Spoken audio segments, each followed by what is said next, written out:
KPCS, the Who's Next? KPCS, the Who's Next? KPCS, the Who's Next? Yo, KPCS, the Who's Next? Gather round, my friends, it's Sunday again. Time to join the convo with a babble don't end. It's the craziest chat show, have you heard? It's Kevin Paula. Yo, that's the word. KPCS, the Who's Next? KPCS, the Who's Next? KPCS, the Who's Next? Yo, KPCS, the Who's Next? He's a chatterboxer with a KO streak, knocking out mad guests every single week. There's Matthew Perry, the Carvey, McFarlane, John Hamm, Gaffigan, Lisa Loeb, and a lean named Sam. Kevin Pollock made me an alcoholic, and alcohol was a chat show, you see. He spits a mean chat, he always rocks steady, but just like KP said, we're not ready. KPCS, the Who's Next? KPCS, the Who's Next? KPCS, the Who's Next? Yo, KPCS, the Who's Next? We're not ready.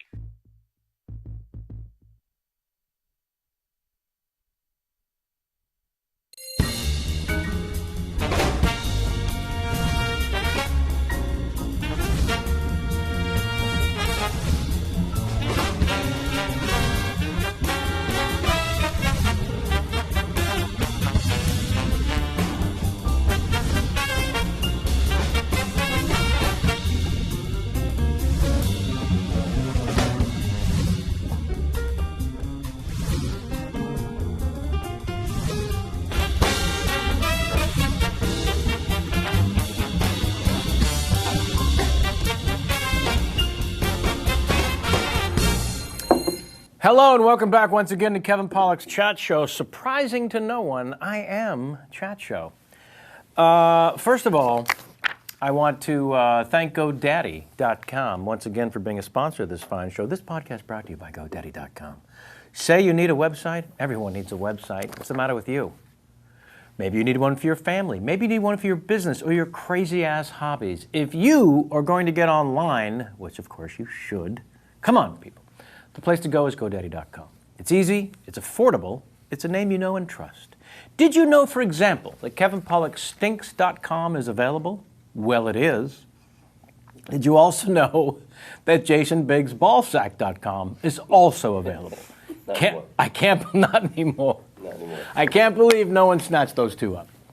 They have email, online storage, tons of stuff you need. Enter the code, check this out, Kevin10, Kevin10. When you go to GoDaddy.com, and you'll get yourself 10% off your next order, thanks to our new sponsor, GoDaddy.com, who says, you know what, I like your viewers and your listeners. We're going to give them a little something, something. Well, 10% off. Type in the code Kevin10, Kevin10, in order to save 10%, just for being a fan of the chat show. Thank you, GoDaddy.com. Wrong one. Nope, totally wrong. I'm just back from shithole Florida, and boy, is my ring tired. Jacksonville, God bless you and your necks of red. What a wonderful weekend I had performing at... Was Cletus in attendance at your show? He was. He has 74 kids now. Yeah. Did you know that? Yeah. He's the slack-jaw yokel? Cletus the slack-jawed yokel. All right, just checking. Hey, Lurleen, I'm going to see that Jew from the movies. Right. See if we can get the car started. Excuse me, the truck. I had a woman come up on stage during the show. Mm-hmm. Just walked right up from the front row. Mm-hmm. Well, I'm doing my wonderful show, and she's in the front row texting. Yeah. Texting. Yeah. In the front row. Well, she didn't want to be rude and take a call, Kevin. That's true, Please. Sammy. I should have cut her a little slack. Yeah. I should have said, thank you for texting and not taking the call. Obviously. You cunt. Yeah. My head blew up just like it did just now, remembering that moment. That's how upset I was. So, you try to be the pro. You try to rise above it. You try not to think about it. You try not to acknowledge it. You try to stop looking at it. And then you eventually go, I'm sorry, are you actually texting in the front row? I said that to her. And she proceeded to finish her text. Well. I got her mid-sentence, apparently. What was I thinking? So she finished the sentence, put a little period on there, I'm sure, and then looked up and said, I have a good reason. And I said, I'm sure you do. But imagine how I feel while I'm up here performing, and I feed the energy from the audience in order to drive the energy of the show, and I'm getting this, and then she says, well, my son's 14, and I said, yeah, nobody cares. And they got a big laugh, and then I walked away. And as I walked away to the other side of the stage, who knew there were steps in front of the stage? Bad move. There's steps in front of the stage. Yeah. She walked right on the stage. And to say that she's bigger than me is not an exaggeration. This was a big gal. She was, so it was me and Hungry Hippo within seconds sharing the stage. And so she walks towards me and says, give me the mic. And I said, I don't see that happening. What are you doing? And now I'm looking around, and there's no one from the club rushing in to save the day. You know, this happened like 4 weeks ago in Portland. Did I tell that story where someone started walking towards the stage, and this usher like dove at her as if someone was trying to get to Elvis? And I did 10 minutes on this kid being Superman who saved the day. All right, so in Jacksonville, there was no Superman. And she's on stage for, I don't know, 4 minutes, 5 minutes? Really? Just clicking away. That long? It seemed like an hour, but it couldn't have been less than 3 minutes. So finally I said, she starts to explain. I said, you don't need the mic, we can hear you. I'm not going to let her be amplified. Oh, I've got one advantage here. So she goes on about my son's 14 and he was worried and scared, and we're out and the babysitter's blah, blah, blah, blah, and so now I'm the asshole because her son's scared. And I said, he's 14. He should man up a little. Yeah. I did what I could with what she was giving me. And How is no one getting, I don't know, this blows my mind. So How finally, is no one getting her off the for stage? 2-3 minutes into it, they're starting to say, miss, get off. And she said, no, I had to finish. And I said, excuse me, miss, everyone wants me to set you on fire right now. She said, no, they don't. And then the audience roared with applause, as if to say, in unison, yes, we do. It was fantastic. Well, you're known for your crowd work. And then they helped her off the stage. And then Was she wouldn't. Was she allowed to stay? There was a conversation going on between management and her, and she was blasted drunk. If that wasn't obvious, who else would do that? Because there's no Jews in Jacksonville. Well, she can't go home and handle her 14-year-old son sober. Right. What? Not there. No. Yeah, it would scare the kid probably. Yeah. Mommy, have you not been drinking? Weird.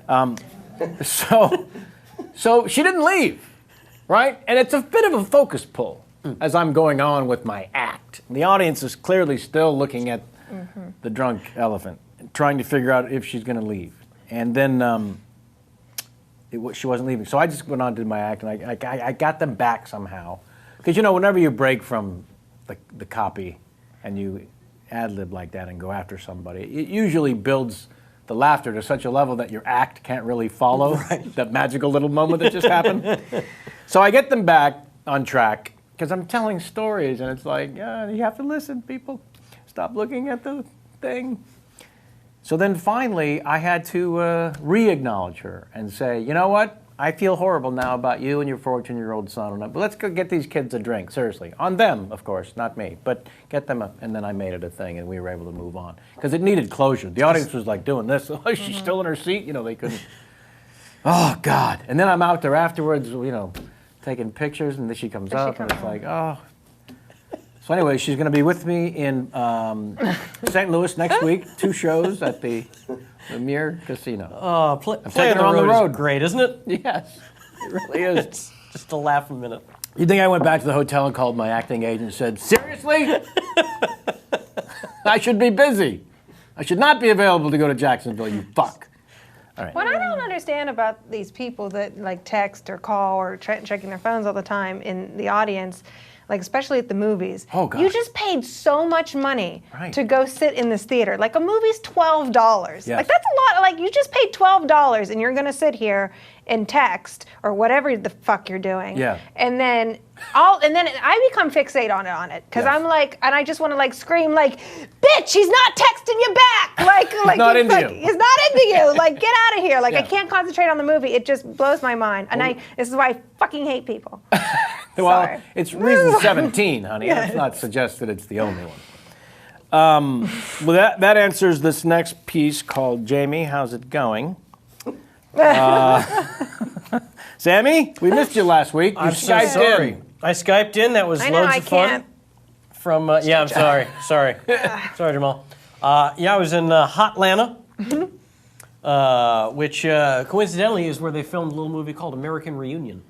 Yes. Coincidentally. Coincidentally, we'll get to it, but it was last summer while that, I believe, film was being filmed. I believe you're right. That I first reaced out to our guest and said, you should come on the show. And he said, who's this? Well, several of the people I was working with had worked on that film, that very feature, and they had nothing but bad stories. You mean like makeup and hair and the crew. you know, it's a small town, Sure. really. It's a production town, but still a small town. Yeah. And they just could not wait for that thing to end. Very embarrassing.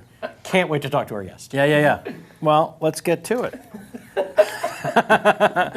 I should remind everyone about the fabulous banners we've got on the site for you now. People are always asking us, how can we support the show?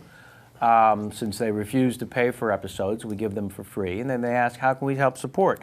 If you're on your way to Amazon, or, as I mentioned, GoDaddy.com, stop at the homepage at KevinPollocksChatShow.com, and you see on your monitor, those of you watching, if you're listening, pay attention, fuckers.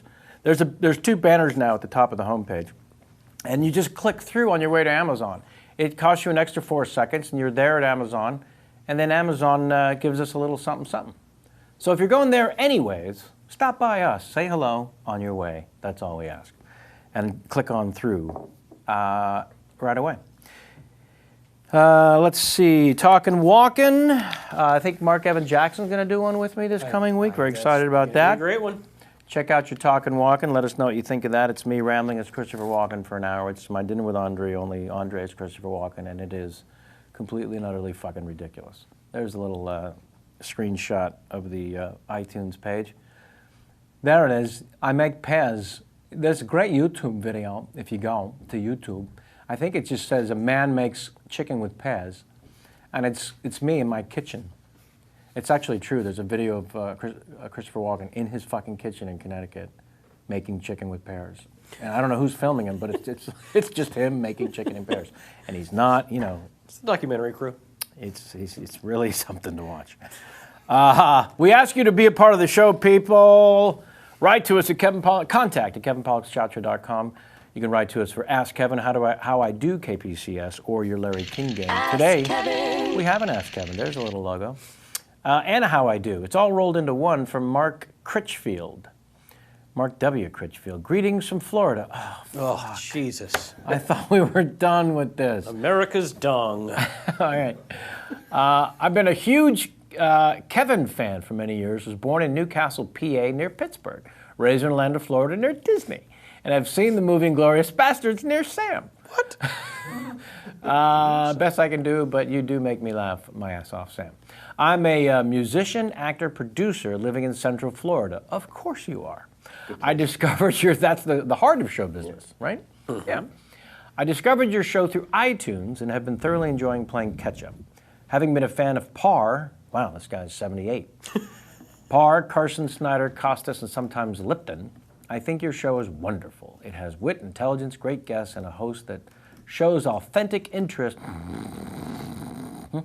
Authentic interest without network interference or time constraints. See, now he's pitching me on the show, trying to convince me it's good.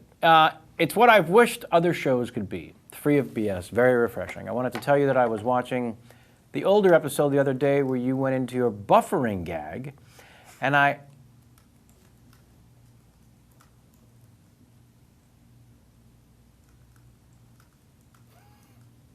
You're not buffering. I just had to do it because he said buffering gag. So he says, you went into your buffering gag, and I waited patiently, impressed at how good you were at at remaining motionless until I realized the video had actually frozen, and I was sitting here grinning and staring at a paused video. Thanks, Kevin, for making me feel like an ass in front of, well, myself. Well. Working on a Larry King bit. I'll send it when I have it ready for Dana Carvey Part 2. Keep up the excellent work, everyone. Everyone. So you see, everyone, he said. Sincerely, Mark W. Critchfield. Castleberry. That was not an ask, Kevin. That was a tell, Kevin. Florida, it really was. It really was. Well, he said how he did the show. He does the show through iTunes, and then he rambled. So write to us at contact at KevinPollocksChatShow.com if you would. He lived everywhere I lived. Didn't he say like he lived in Pittsburgh and then Orlando? Yeah. Yeah. Now he's got to move here. He was on the Jamie Foxx tour. No, he's kicking ass in the show business in Central Florida. He's also the mayor. Of Central Florida? Yes, in case you're wondering. And lastly, get yourself a travel mug or a T-shirt, you son of a bitch. Visit the merch page. I am very excited about today because, as I mentioned, last summer, I was in, let's just say it all together, hot Atlanta. Yeah. There's a wonderful comedy club. It's been there about 30 years, the Punchline. Fantastic place. Great history. The wonderful comedian. Now we're playing the Pyramid, and I have to give this clue, which our guests will love. Died of pancreatic cancer. Carlin? Died of pancreatic cancer. Am I still playing the Pyramid? Young, edgy as fuck. Is it Bill Hicks? Yes. Thank you, Vincent Torrey. Wait a second. I couldn't tell if you were playing a game You were with there us. last year with Bill Hicks? Actually, we have Bill Hicks on Skype. That's why I was doing all this. We have his pancreas coming to us live. We have his cancer-ridden pancreas is going to talk for the next 9 minutes. What we have here today is a wonderful guest who I reached out when I was in Atlanta because they said, Kevin, would you mind doing the chat show from here? And I said, well, sure, I would love to do the chat show from here. I just need to have an important fucking person on the show, and I'm in Atlanta, so can you get me the mayor? What am I going to do? What are you saying? And they said, well, they're shooting some movies here. And I said, all right, find out which one. So anyways, I eventually went after our guest, and he did say, who is this? And who is this really? Mm-hmm. And then he eventually said, yeah, I can't. I think it was on a need-to-care basis. Right. And then I think what it was like another guest through Twitter. That's how I think I reached out originally. But the main reason he's here is that we have now reached the Guinness World Book Record. The most incredibly funny fucks from New Jersey. We hit the record today. We? 17. That's fantastic. And I think we're just Welcome, chipping Mr. away. Jason Biggs. Thank you, sir, for being here. Thank you. for having me. 117th. You know what would really be bad, so please don't? Okay. If you were to get pancreatic cancer during this interview. Oh, God. During the interview. That would be actually impressive. Yeah, right? Actually, I've heard of, a lot of less impressive things. Just finish drinking what's in that mug and you're on your way. Yeah. You're halfway home. Yeah. Bill Hicks. Yeah. Bill Hicks. Did you ever see any of his? No. No, yeah. I mean, maybe. I don't know the name. I'm literally I'm perspiring. going to send you a link. Great. Send me a link. I'm going to send you a link. Great stuff. Brilliant beyond belief and deserves his name to be fucking remembered. I'd like to jump in all over the place. So first let's talk about a little something we did before we started, which is, I got it, the incredibly funny Eugene Levy, who kind of scared me when he sat here because at first glance comes off as a very sincere and serious fellow. Very serious guy. So I'd like to know your first outing. Well, you know, my first, I was a kid. I was, right. You know, and I remember just being intimidated anyway. Right. You know, and he was great.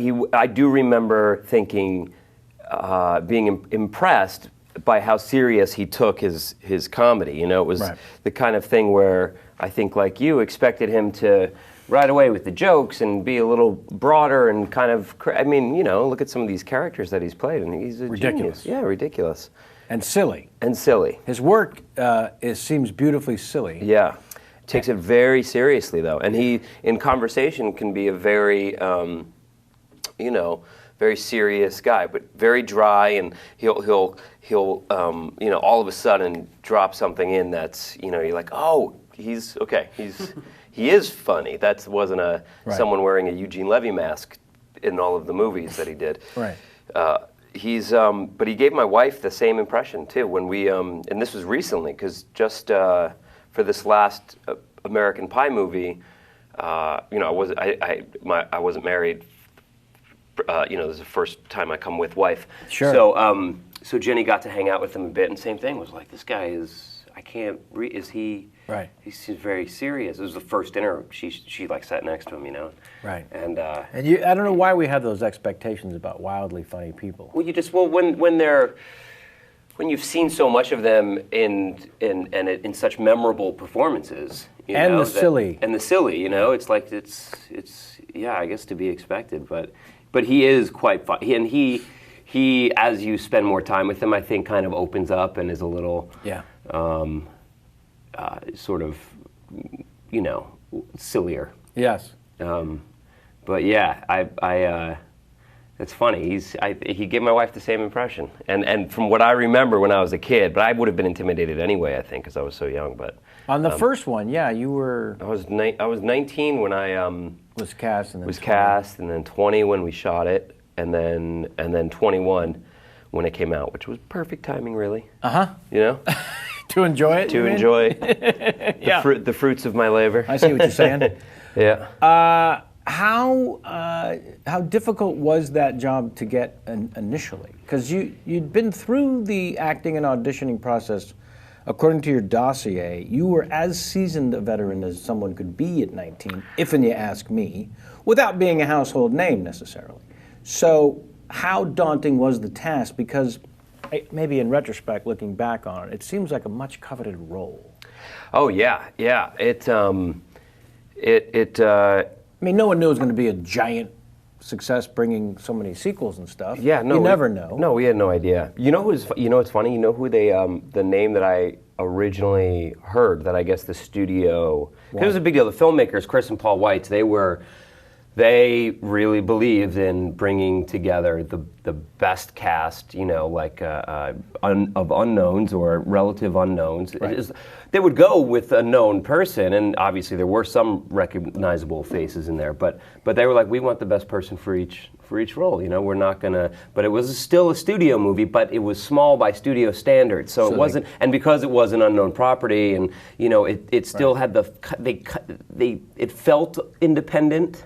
Ish. Right. And so I think that, you know, the filmmakers, you know, and ultimately they were able to get the people they wanted in there, but they had a bit of autonomy when it came to, you know, the casting and stuff, but still, it's the studio and they have to sign off on everybody, and I guess the name for my part was Jonathan Taylor Thomas. Of course. JTT. Obviously. JTT from the Home Improvement. The Home Improvement, which was, and this was at the, you know, this was in the last year or two of Home Improvement. It still was still on the air. Maybe still, you know, still 2 more years to go, I think, of that show. But he had now become a teenage. He grew up and he was Wild America. Wild America. How Come soon on. we all forget. Yeah, they're like, he did a movie with America in the title. We could, and it was wild. I'm assuming it was. This one seems to be wild. This one seems to be wild. So yeah, so they Are you good over there, buddy? I'm trying to have a chat show. It's weird. It took you like 5 full seconds to realize. I'm just talking to him. You do this with all of your guests? Or? It's a test. It's a test. And you did not do well. I did not do well, did I? You're lucky he didn't fall asleep. That's usually his want. Doze off. Yeah, JTT. So they're throwing that name out there. JTT, I'm hearing, and it was because, and this was, so I auditioned. Right. And, you know, just in pre-read, you know, casting director, went in, nailed it, and... Put on tape? Put on tape. Always fun. Always fun. And they're like, you know, Joseph Middleton, do you know Joseph? Yeah. And yeah, and so he was. Were you like, out here by I was then? out here. Right. I had just moved out here for a classic TV show called Total Security. Yes. That aired. No, you don't. Well, through the research. Oh, okay. It aired, though. I'm going to call bullshit on It that aired, one. though. Yeah, it did. It did air. I think it aired 5 or 6 or 9 episodes. 8. And so close. Kevin. 5 or 6 or 9. Right all over it. Like somewhere between 1 to 7, or maybe it was like 9 to 10. How many episodes? Bill Hicks. 8. It was 8. Bill Hicks. And so Saturday nights on ABC, and that coveted Oh my God. time slot of 9 p.m. Saturday nights. And, you know. So you moved out for that show. So moved out for that, auditioned in New York. Right. Moved out for that. And so that was the fall of 97. And I was 19. And at this point, I dropped out of 2 colleges. I'll say. Yeah. You had pretty much had it with Montclair State University. I was done with Montclair State. I washed my hands of Yeah, it. and also you were done with working Gap Kids too. I was also done with that. In fact, total security. That's where I know you from. Yeah. Son of a bitch, Paramus. been killing me in for Paramus years. in Garden State Plaza. That's right. Yeah, GSP, man. Yeah. GSP. Oh. because that's where Sammy gets his pants. Yeah, right. I Actually, it haven't was a looked- Gap Kids Baby Gap combo store, which I'm sure that's That's it. That's funny. Finally. Yeah, thank you. yeah. I started part-time and then worked my way up to full-time after I dropped out of NYU. I took a semester to just work full-time and concentrate on my toddler onesie folding skills, and at which point, I got so good, and they bumped me up to cashier. No. Yeah, I was running the... They took you off the floor? They took me off the floor. I had a key, everything. I was able to do transactions and stuff. Is that the mall where Bobby's Burger Palace is now in Paramus? Because I remember when we rented a car to drive to, Bobby Flay has a burger joints now. Oh, there is one there. I was actually just back in... It's that mall, right? It's that mall. It's a huge mall. Yeah. It's massive now. Yeah. In fact, they were building like the new wing. Another wing? Well, no. When I was working at Gap Kids Baby Gap. Okay. This is in '97. This is Yeah, ages no, I ago when remember was that. my former life, and so they were building that new. Now, but it's massive. It's huge. And do you remember the Wiz? Of course. Please, it was come a on. separate building. It was a separate building. What a waste. Well, that building became. Why is it just attach it to the Make mall? a tunnel. I don't understand. It's the winter time. Why I don't have wanna to go park out. twice to. I there want to go to Macy's and the Wiz. Right? I have to get back in my car. I'm not going to. No, we're not going. This is ridiculous. Did they Out not of the think question. that it snows here on occasion? Truly. There's a winter. It's the Yeah. East. The worst. And you know what it was? It was close enough, but not. It was like just far enough away where you did literally had to consider like, I guess I got to get back in my car. It's like right, the mall's Yeah. there, but it's cold and I guess I'm going to drive back. But it's But now it makes sense. It's good training for Los Angeles, though. It is. Because you It is. will You're drive. not walking. Yeah, walking. If I had lived in Los Angeles and then gone back to the Wiz, I'd be like, oh no, we're driving. Leave Oh it. yeah. That's a I separate wouldn't trip even- on another day. Yeah, I'd probably be parked closer to the mall. Have to walk to the Wiz. I'm like, we have to get back in the car and get a new spot closer even to the mall. Yeah, the Wiz then became Best Buy, and now there's a new the movie theater that was there is now a massive. Multiplex. The whole. I just went back and actually screened American Reunion. Did you for really? My No. Yeah, for my family and like my hometown, basically, because I did I did my actual reunion. I decided. Genius. I decided. I realized first when I was on the set of American Reunion that I had never had a reunion, and I was like, "Go ahead." I'm being informed Bobby's is at the Bergen Town Center, not Garden State Plaza. Bergen Town Center, Motherfuck. as you and I would know at the Bergen Mall, The Bergen Mall. which is now the Bergen Town Center. Town Center, And now very there's a classy. Whole Foods there, and there's a whole that makes sense a that Bobby Target. would Yeah. Bobby would have set something up there. Stearns. Yeah. Which one? Oh, Stearns. That was their big flagship It was store. Stearns. I'm sorry. This is interesting Stearns. to 8 And of our actually, fans. Listen, and speaking, did I not that was the preface- mall. Clearly. That was the real, that was the shit mall. That was was the the B worst. mall. No, not even a B. There was the A, and then it just went all the way down to L. That was the L mall. That was a It terrible was a mall. shit. And it was that place had a Gap outlet, like in the basement, and it was just Yeah. like people just like throwing shit and fighting over. This is what happens when you preface the booking by saying it's our 17th record-breaking funny fuck from Jersey. We end up talking. About Jersey. about funny shit from Jersey. So you Yeah. you set up your own reunion. Thank you. You're I saying. set up my own reunion. So you invite your class from your high school. Invited my class from my high school. Very small. Mm-hmm. Hasbrook Heights High School is. I graduated 99 people. Fort Lee a little bigger, isn't it? Our graduating class was around 250. 250. Okay. Yeah. So we were very small class. And I'm still friends with my friends, but hadn't seen the rest of the class, and since I graduated. So we actually filmed it. We did it like a special for Nice. for E, in sort of connection with the release of the movie and sort of title and. And And didn't you also end up doing a little bit of a world tour with this thing? did a world tour, yeah. Did which just got back last week. went everywhere. We went everywhere. It was. What were some of the countries you went to? We did. We started in Australia, and then we broke it up. So we went to Australia, then came back to LA and had stuff here in New York, and then, we went to Europe. The first time was, for me, it was Paris and very memorable city, Bill Hicks. Amsterdam. Amsterdam. Actually, the other. So we were split into two groups to kind of cover as much ground as possible. Who all with a went? cast, Yeah. With a cast this size, and because we're promoting, heavily the idea of everyone being back in the film, they kind of sent everybody. We were all kind of covering it. Nice.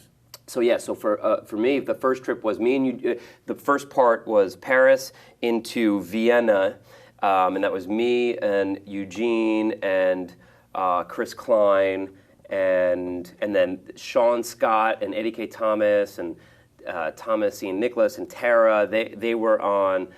They did Amsterdam into somewhere else. Germany? Memorable. And then we all met in Berlin. Aha. So the two groups came together in Berlin for a couple days. Then we came back here, and then we did a college tour where I found myself in lovely Florida. Did you now? Tallahassee, Hello. to be specific. Hello. And which was great. Here I was in Paris days before. Yeah. Paris, and we were in Sydney and flying around and, just great. Tallahassee, hello. And it was like, Tallahassee. Woo! And, but actually, the college tour was... I almost hit puberty on this last tour. It was actually very interesting. That's not puberty, it's the cancer. Yeah, that's it works its... Yeah. Oh, God. Sorry. And... Man, it's going to be funny. We've never had an episode end with a death, have we? No. He's not going to get it. He's going to die from it during the hour. Wow. Very We work I'm fast. going to get treatment in the middle of the episode. Yeah. It's not going to work. Right. You're going to see it not work. Yeah. And then by the end of the Pretty episode, great. I literally just you have my funeral here on the show. My wife comes in. We sit Shiva for a little bit. Just cover the mirrors. These are actually mirrors behind these black drapes, aren't they? We prepped. Speaking of sitting Shiva, you're the second guest in a row who, Jew, not a Jew. Jew, not a Jew. We had Zach Levi here last week, who suffers the same sort of Not a annoyance. Jew. Not quite to the level of yours. I can't because imagine it's to the level. He's not hired to be a Jew. He just Yeah. you think he is because of his name, but you let's get him because he's a funny Jew. Yeah. And No, it actually to the point where I Italian. it's Italian. The Biggs. And Biggs is an English last name. Gary and Angela. Gary and Angela. Right? Somewhat. 9 episodes. 12. How long did you do the show for, Jason? Gary and Angela Biggs are had sex and had me. Sure. Still have sex and sometimes have me. Wait. Wait a minute. So my dad's dad had some English. Sure. Biggs. But my dad's Angela, clearly. mom, Angela Zacco. What are we talking about? She's her family's Sicilian, and then my dad's mom, Ferno. They were all from Napoli area, Naples. That's where Jamie's Italian family is from. There you go. Napoli. Napoli.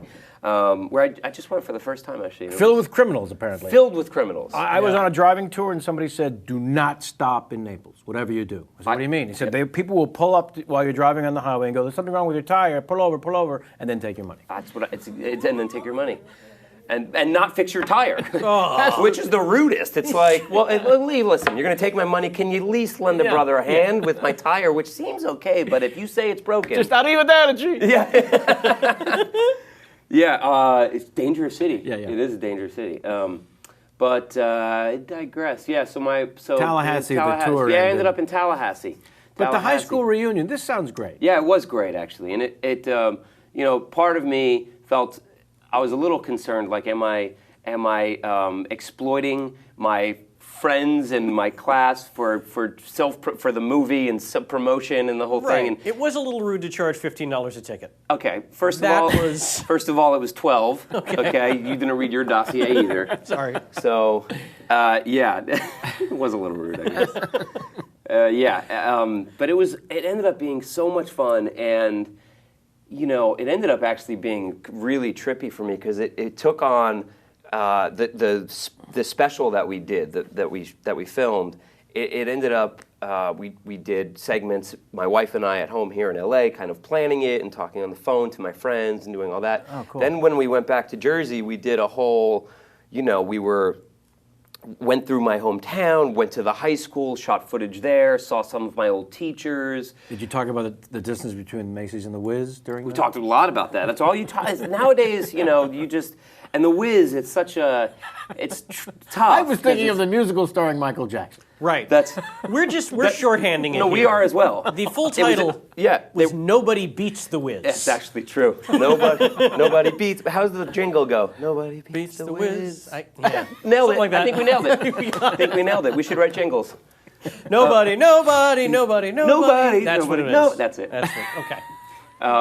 Oh my God. And what's the other? Gotta go to Moe's. go to Moe's. Gotta go to Moe's. Yeah, gotta go to Moe's. It's terrible. Moe's. That's terrible. It's Yeah. so good.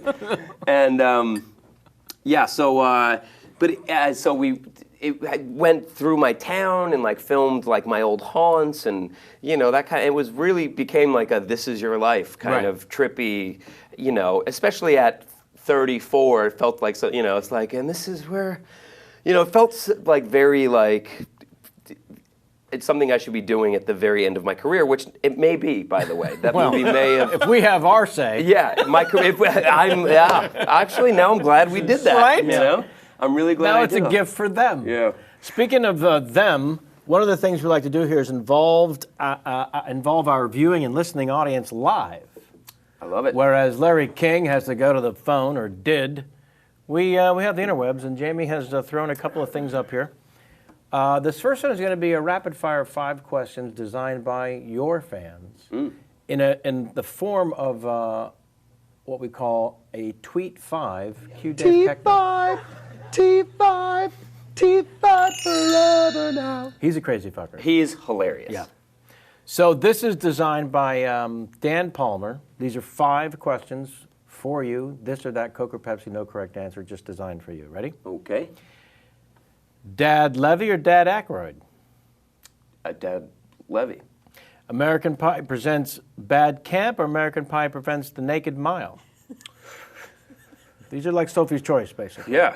Naked Mile. Go Naked Mile. Steve Zahn or Jack Black? Oh, Steve's on. Pretending to be a Ninja Turtle or pretending to be Jewish? Jewish. Christina Ricci's boobs or Shannon Elizabeth's boobs? Ricci. There you go. All correct. These are all correct. Was that right? Yeah, correct. yeah. 5 for 5. Yeah. That's impressive. Very Right. Do I get to keep the mug? You stay. This stays. Listen, can this be thrown in my coffin at the end of the show and be buried with me? Oh no, it's there. It's there whether you like it or not. So there you go. Okay. Yeah, listen, there was, I remember when I was a kid and I was ready to be in front of people and perform when I was 5 and 6. And there's someone who came through town, somehow through the school systems, non-pedophile, but was able to reach the parents and say, if your kids have talent, there's going to be a convention thing, come on down, and you go down there and you do a little audition and they, oh my God, your kid's fantastic. Sign up here, it's $450 and we're going to send them out on auditions.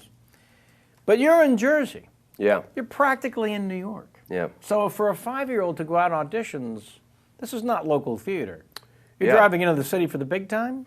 Yeah, I got my license early To drive? to drive into the city, Right. and yeah, no, it was real stuff I was doing in New York with an agent and a manager. But so how does that happen So at how it such a happens- young age? How it happens, obviously, talent is a given. good place to start, given. Kevin. And I just had so much of it then. Well, I mean, every parent, well, not every parent, but a lot of parents think, My kid is so talented, such a ham. You We should put be. him in. You should. how is your son not in pictures? Yeah, such a cute face, and what a ham. Yeah. But my older sister, 7 years my senior, she was in this dance group as a kid. In fact, we all danced. Menudo? I'll say. It was Menudo. It was Menudo. This is your older sister that's now the tax specialist? Yeah, it was, and not anymore. Alrighty. I need to obviously. You know what? make It's none some of my corrections you know what? It's none of your business. That's right. Okay. Yeah. She's not a tax specialist anymore. That's all right. So she was she already in this- dancing. So she was dancing, and it was, I guess, for Jersey, it was like a kind of a big troupe that they were in. They traveled around, they did these shows and stuff, and a lot of the girls in this group, their moms started taking them into New York to try to get agents and managers because they were dancing, they were singing. It's like, well, what's the other thing to let's get let's make money and. Yeah. And my sister wanted to do it, and so my parents, my mom really started, taking her and she got a manager, and Barbara Jarrett Wow. was the manager, and she was 100 then, so I can't imagine she's alive. Right. It's for the best, though. It's probably for the best. Yeah. She took 40% of my earnings. So, So like Colonel Tom Parker, basically. Yeah. Because she was a personal manager, right? yeah, which was exactly. There are no usury laws for personal managers in New York Yeah. State, I assure you. Sammy got a little exploited while you were there, didn't you? We all did. Yeah, we all did. We still do. She started auditioning and doing like commercials and plays and stuff in the city, and then when I was 5, I guess, my mother says that she got a call from Barbara Jarrett saying, she had already met me. I accompanied my sister before in the city and stuff, and she's like, "Would Jason, would you take Jason out? I've got an audition for him and whatever." And I just took to it. I loved it, So I started doing commercials and voiceovers and stuff, and print work, modeling. I was very handsome. And then just kind of. We actually have a clip of your first commercial. Stop it. Yep. Let's see it. Kenny, let's roll it.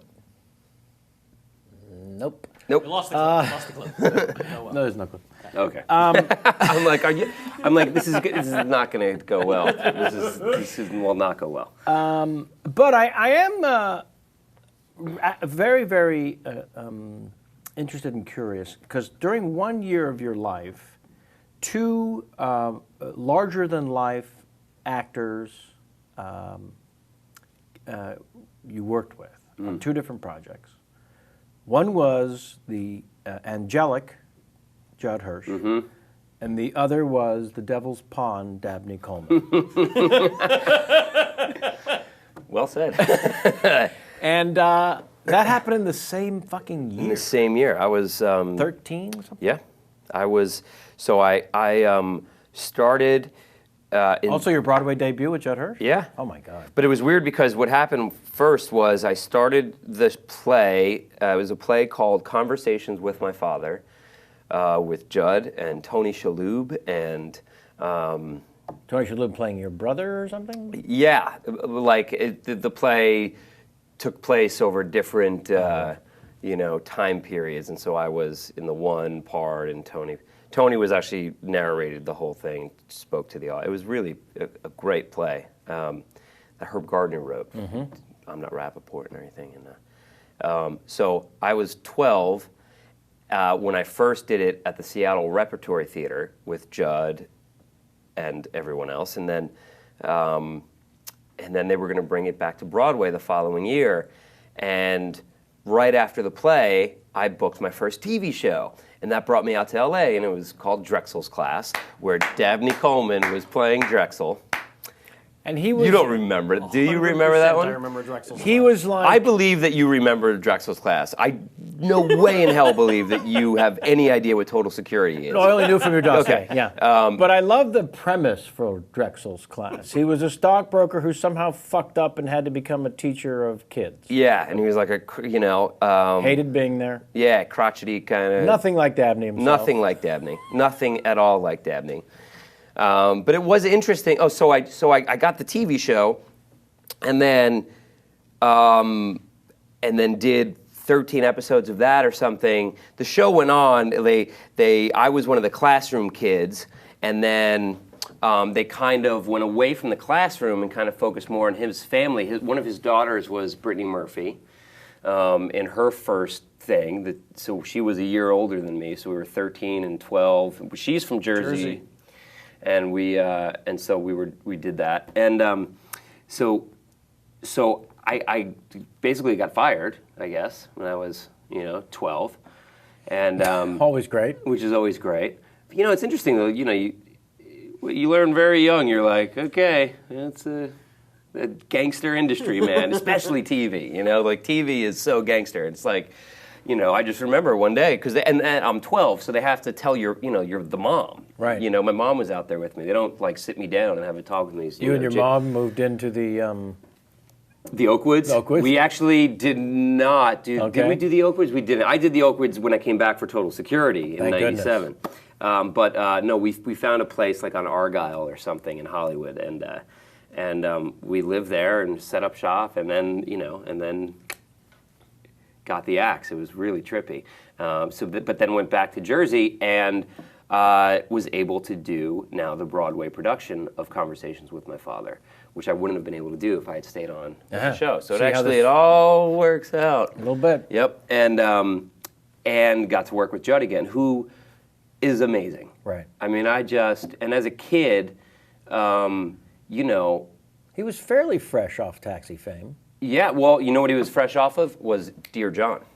Oh boy. Yeah, so he had the Taxi, fairly fresh, but that was... Much fresh from the Dear John. Then, in fact, he was... And Dear John was a solid hit. Oh yeah, no. That was another. Gave us Jerry Burns for fuck's sake. That's right, it did. Yeah, that was a big hit, and it. In fact, he was doing his final season, I think, or something. I think he finished it and then was able to do the play. And in any event, he was just so great. There was me and David Krumholtz were the two kids in the show. Who sat here shortly after beating cancer. True. See how it all comes together? There you go. Yep. How funny is that kid, by the way? I mean, he's just. He was funny until he went after Sam. I did not appreciate it. Did he go after you? A little bit. You play brothers once, and you get that actual sibling rivalry. Yeah. Oh no. He went after Sam a little bit. No shit. A little What- bit. What did you play siblings in? On Freaks and Geeks. Of course. Yeah, no, he's incredibly talented and was unbelievably charming and funny, and we had a great chat. But there were a few moments where I felt a little defensive for my Sam. He got my ire up a little Well, bit. what are you going to do? Yeah. You get what you get. I mean, he was in his mind. I'm sure it was like fun ribbing. Yeah. And then it went. There was a line there. There was a line, and he took a step over it. Yeah. Well, if you're familiar with any of his other work, I was not surprised.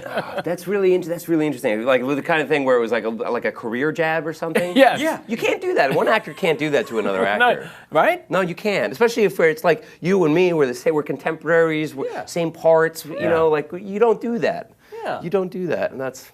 Oh, Especially not from the guy from Chicago Suns. I mean, really. Yeah. Chicago. Was Bateman in that? He was. Bateman was in that. Bateman was in that. Bateman was in that. So this was Krumholtz's first job. He was plucked from a production of Bye Bye Birdie in Forest Hills, Queens, I believe, and it was his first gig. But anyway, Judd was so great with us. We were kids, Yeah. Yeah. And David especially had never, he was like all over the place. He's all over the place now, but he had never been in a professional environment before. And I was a kid, and we were kidding, and then we had our understudy, and we would do kid stuff, and he was so sweet with us. Like, What is that Broadway experience like for a kid? That's the thing that if you wouldn't mind. Yeah, just in the sense of the whole world of it. First Yeah. of all, I imagine when you did the Seattle rep run first, Yep. it may be foolish of me to assume that this was your first out of town. It was. Okay. Yeah, I mean, there had been. So that's gotta be I a- had shot a commercial. Here, I actually know all of my out-of-town experiences up to that, work-wise. I shot a commercial for Sovereign Bank. I'll say. In Florida, in Miami. They flew me down, me and my mom, first class. What? On Continental Airlines from Newark to Miami. Hello. Yeah. Actually, it might have been Fort Lauderdale, but whatever. Whatever. Might have been a smaller plane. Might not have been first class. I didn't do a commercial for Sovereign Bank. You guys drove. Okay, we drove. We trained it down, and no, but that was my first flight for a gig, and then there was But Seattle, you were there for a while. Seattle, and it was during school. You know, it wasn't like over the summer. It was like, you know, February through May. You know, And all the rehearsals are up there too? Yep. Everything was So up you're there. there how long? 3 months. 3 months. And now for a 12-year-old, this is a lifetime. This is a lifetime, and it was so exciting. But it was hard. Like, I remember, because the Washington State child laws were way different. You could only work 20 hours a day. Yeah, but you only needed like 2 hours of tutoring. Like, I feel like it was a week. I mean, literally, it was, or maybe it was. No, maybe it was. It was something very minimal. Like Right. it was like. What is it here, do we think? 3 hours a day. What is it? 3 hours a day. So this must have been literally like. 2-3 hours a week. Yeah, it was something like that. It literally was like a tutor came in like on Thursday and worked with her, and then I was on my own. Right. You know, I mean, I was just doing my schoolwork. My teachers in Jersey were awesome, and especially because it wasn't like a professional, you know, acting kids. It was a regular little school in Jersey, you know. Right. And they were really great, and they would send me assignments, you know, facsimile, fax machine, and they would send out the assignments, and I would just do the work and manage to do okay. But what is that stage experience like? The stage experience was Because the whole rehearsal and right. it was actually so exciting. I think part of it was being out of town and being in an apartment that way. It was just like it was my first time on the West Coast, and it was very foreign and exotic, and I had adult hours, you know, and you know, it didn't get up for school. I got up for rehearsal. You know, I might have to do some school work, but I remember leading up to our previews being beyond excited and like properly nervous. Like, I didn't return to the stage for 10 years until it was 10 years later, you know, at 23 years old now. And I remember at 23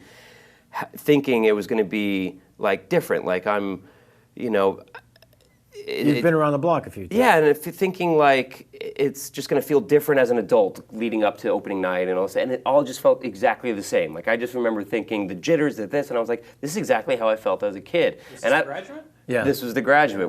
So it had been 10 years between those two shows, and It seems like a lifetime. it was a it was a lifetime. It was a lifetime, and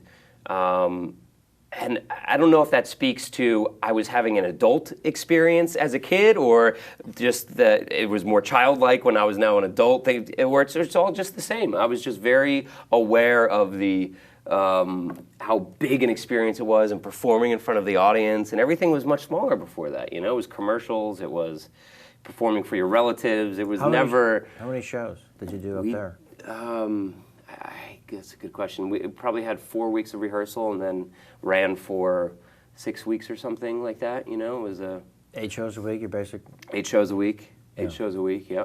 And then when we came back to Broadway the following year, it ran for well over a year. I did, I think, 8 months of it.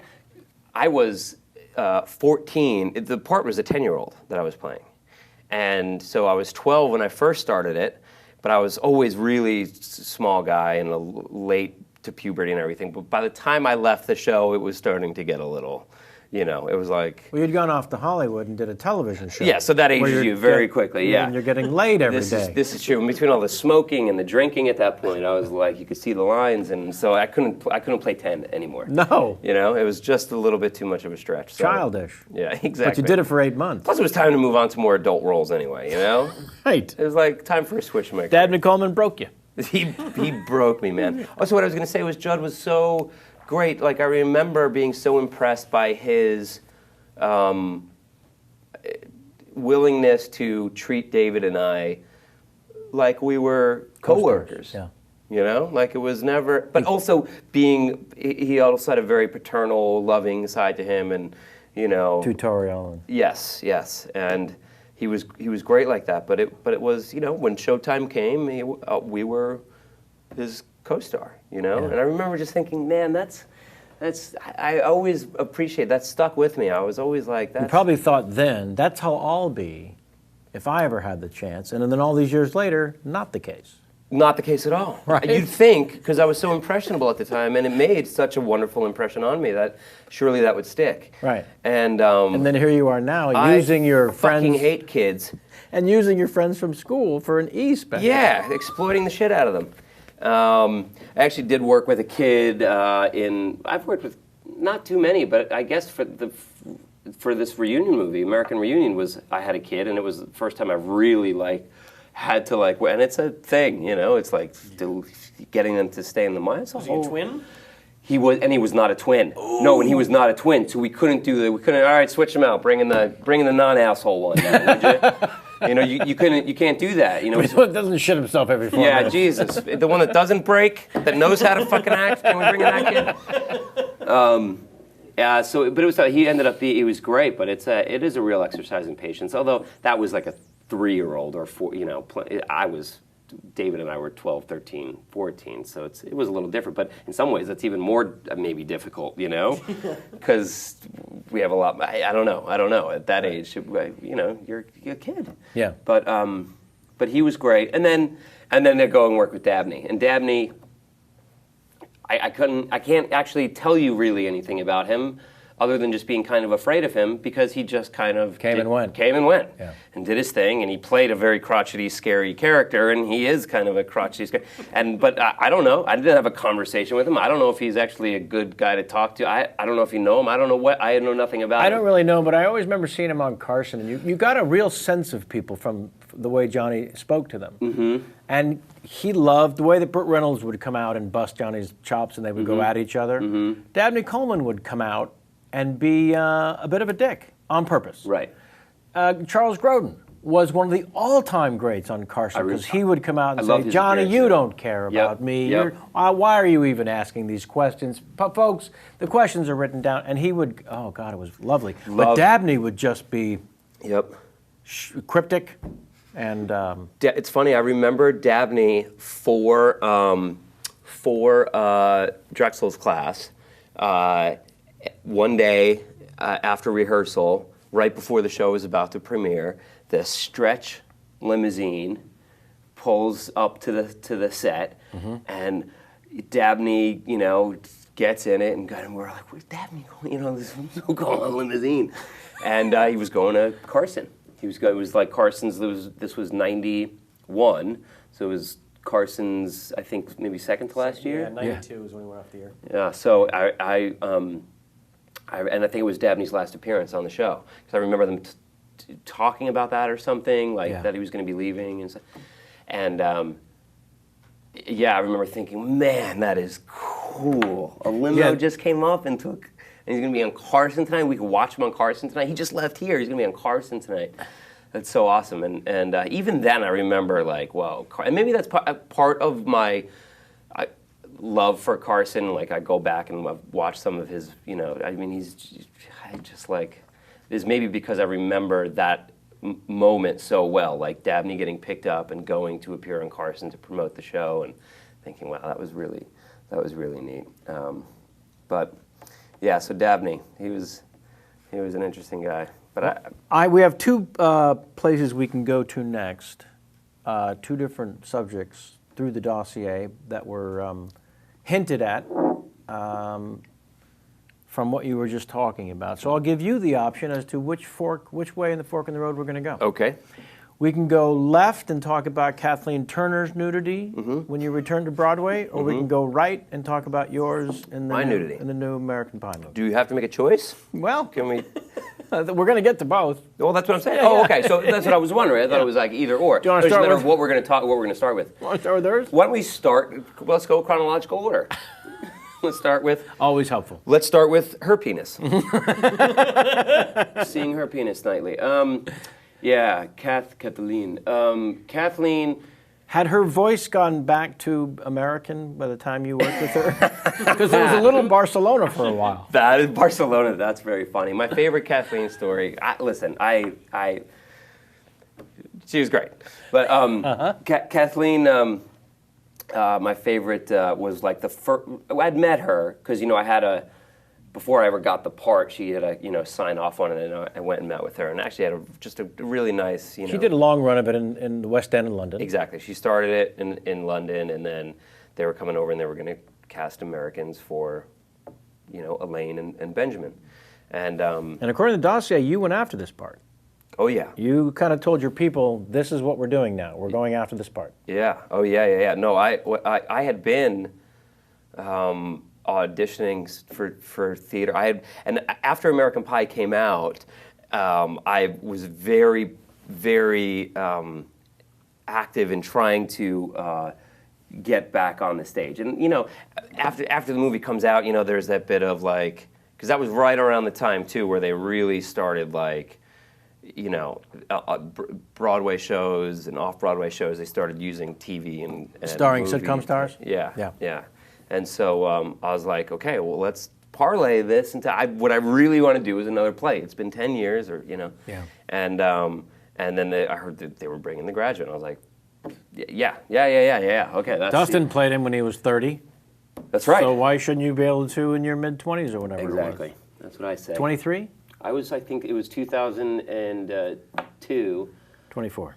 24. Carry the one. Mm-hmm. So I went and auditioned for, flew myself to New York and auditioned, and then they, got sort of won over the writer-director, and all of the necessary sort of production people, and then it was, all right, well, Kathleen's got to sign off, I went to her apartment, beautiful apartment on the Upper West Side, and she was lovely. It was great, and I was like, okay, I think it went well, and I guess it did. So she signed off. But one of the first dinners we had, it was Kathleen. Alicia Silverstone played Elaine. So it was Kathleen, Alicia, myself, and Terry Johnson who adapted it and directed it.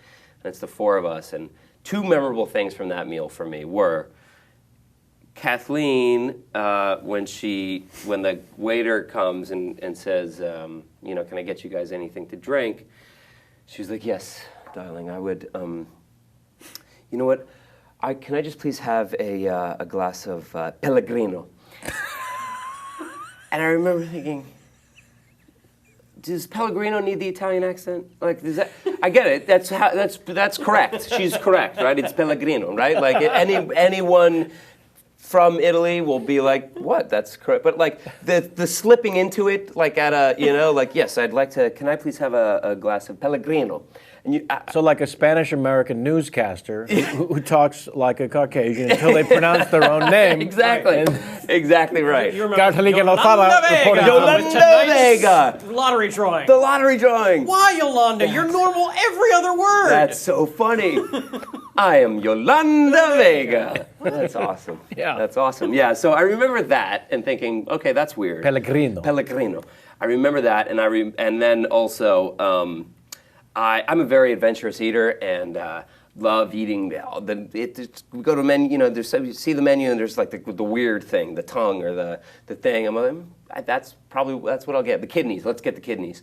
And on this particular menu, there was rabbit wrapped in prosciutto. Mm-hmm. Alicia could not be more vegan. I mean, she could not. Doesn't want to see it, actually. Doesn't even want to and she doesn't want to talk. She doesn't want to. I mean. And, don't make it talk. From the plate. If only. If only. But I ordered it. Thumper.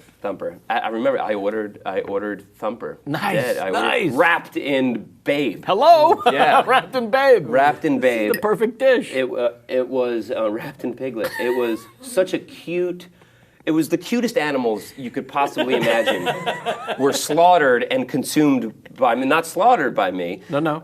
But just ravenously. Oh, so good, you guys. Yeah. And you know what it needs is Pellegrino. The only thing this needs, the only thing it's missing. Can I have a sip of your Pellegrino, Kathleen? And I just the look, and I don't remember, in hindsight, maybe it was a little intentional. I don't know. Kathleen, Alicia just wrote a book, And she was very sweet, and she emailed me, and she was like, "I want to include a little section about you. Will you read it and let me know if it's cool?" And it was about that moment. So she remembered it, and she was the moment of me ordering the Thumper That's and in her Piglet, book. and she was talking because the book is about veganism and food and body health And what food. freaks do around her. Exactly. What asshole co-stars do to In her presence. in her presence when they Right. just meet. They just meet. It actually might have been the first night I met her. I'd met Kathleen already because I had to go and parade in front of her to get approval, but it might have been my first meeting with Alicia. Nice to meet you. Did she I sh- hear you're a vegan. Did she I'm answer- getting Thumper. By the way, I'm sorry for interrupting, but did Kathleen answer the door in a silk robe, or was it more of a see-through silky? That's very funny. I don't remember. I feel like it was something very loose. Sweats. Oh, I feel like she was barefoot. sweats is better. Yeah, I think it was like sweats and stuff. And she's always very relaxed, but always had a robe on before the show and right after the show. It was lots of robes. So that was my first. That was my first meal with the two of them, and it was memorable. For Are you on everyone. stage in the moment where she's nude? I am, and so how it works. That shot is. Or that shot.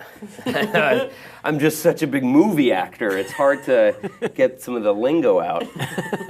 That moment in the play when she Drops her robe. is I'm facing downstage. I'm downstage. She's upstage, and I'm facing the audience. And It happens behind you. They see it before you do. no, that's not true. No. I turn around to face the audience when she does it. So I see it when they see it. I Okay. see it when they see it. Not sure why you lied to us at first. I'm not sure either. I got to read my dossier. Feels better now. Yeah. Now I feel better. So she drops her robe and you turn towards the audience. And I turn towards the audience and then have a couple beats where she's talking naked. We're both facing the audience, and she's full. And listen, impressive. I mean, for her to do that every night, like it's a it's a ballsy thing. Ballsy might be the wrong word there to use for a couple of reasons, but. Yeah, she had great boobs. Let me explain this. She had fantastic boobies, I do have to say. You're going to have to explain, since you brought it up, because my recollection was I am more of the thigh ass man than the breast man, but I do like some stuffing happening up there. So, as I recall her from like Body Heat, she was Sexy. almost flat-chested Oh, interesting. as a younger actress. So you're saying, as a full-bloom gal remember- on stage, she had her I remember thinking the boobs were nice and fairly plentiful. There were certainly a handful, and I'll tell you, I had to, before she disrobed, there was a moment where I just put my hand on her boob over uncomfortably. her bra, yes. And I remember enjoying that nightly. And then we end up. They seemed real, is what you're saying. They seemed real. They really did, and I pride myself actually on having a good eye, and especially a good. If I have the opportunity to feel it, I can tell you for sure. Difference between a Within rock and a cotton? 99%, yeah, yeah, exactly. So she would get naked, and that was, I mean, every night. She's in her 50s at this point. She was, Gotta I think, be. yeah, like Late. late it was like she was maybe 48 or something at this point, yeah. And she did it every night. And there was one night that was not fun where someone yelled something from the audience, and it ended up being someone from like a morning, like sort of shock jock type radio show. Baba Something. Booey? No, it wasn't Stern's group. It might have been a Opie and Anthony situation, from what I remember, and it wasn't one of those guys. It was someone that, and I think that, or it might have actually been a random person, because maybe they held something where they held a contest, and I don't want to speak. It might not have been Opie and Anthony, but someone, I guess, radio station held a contest.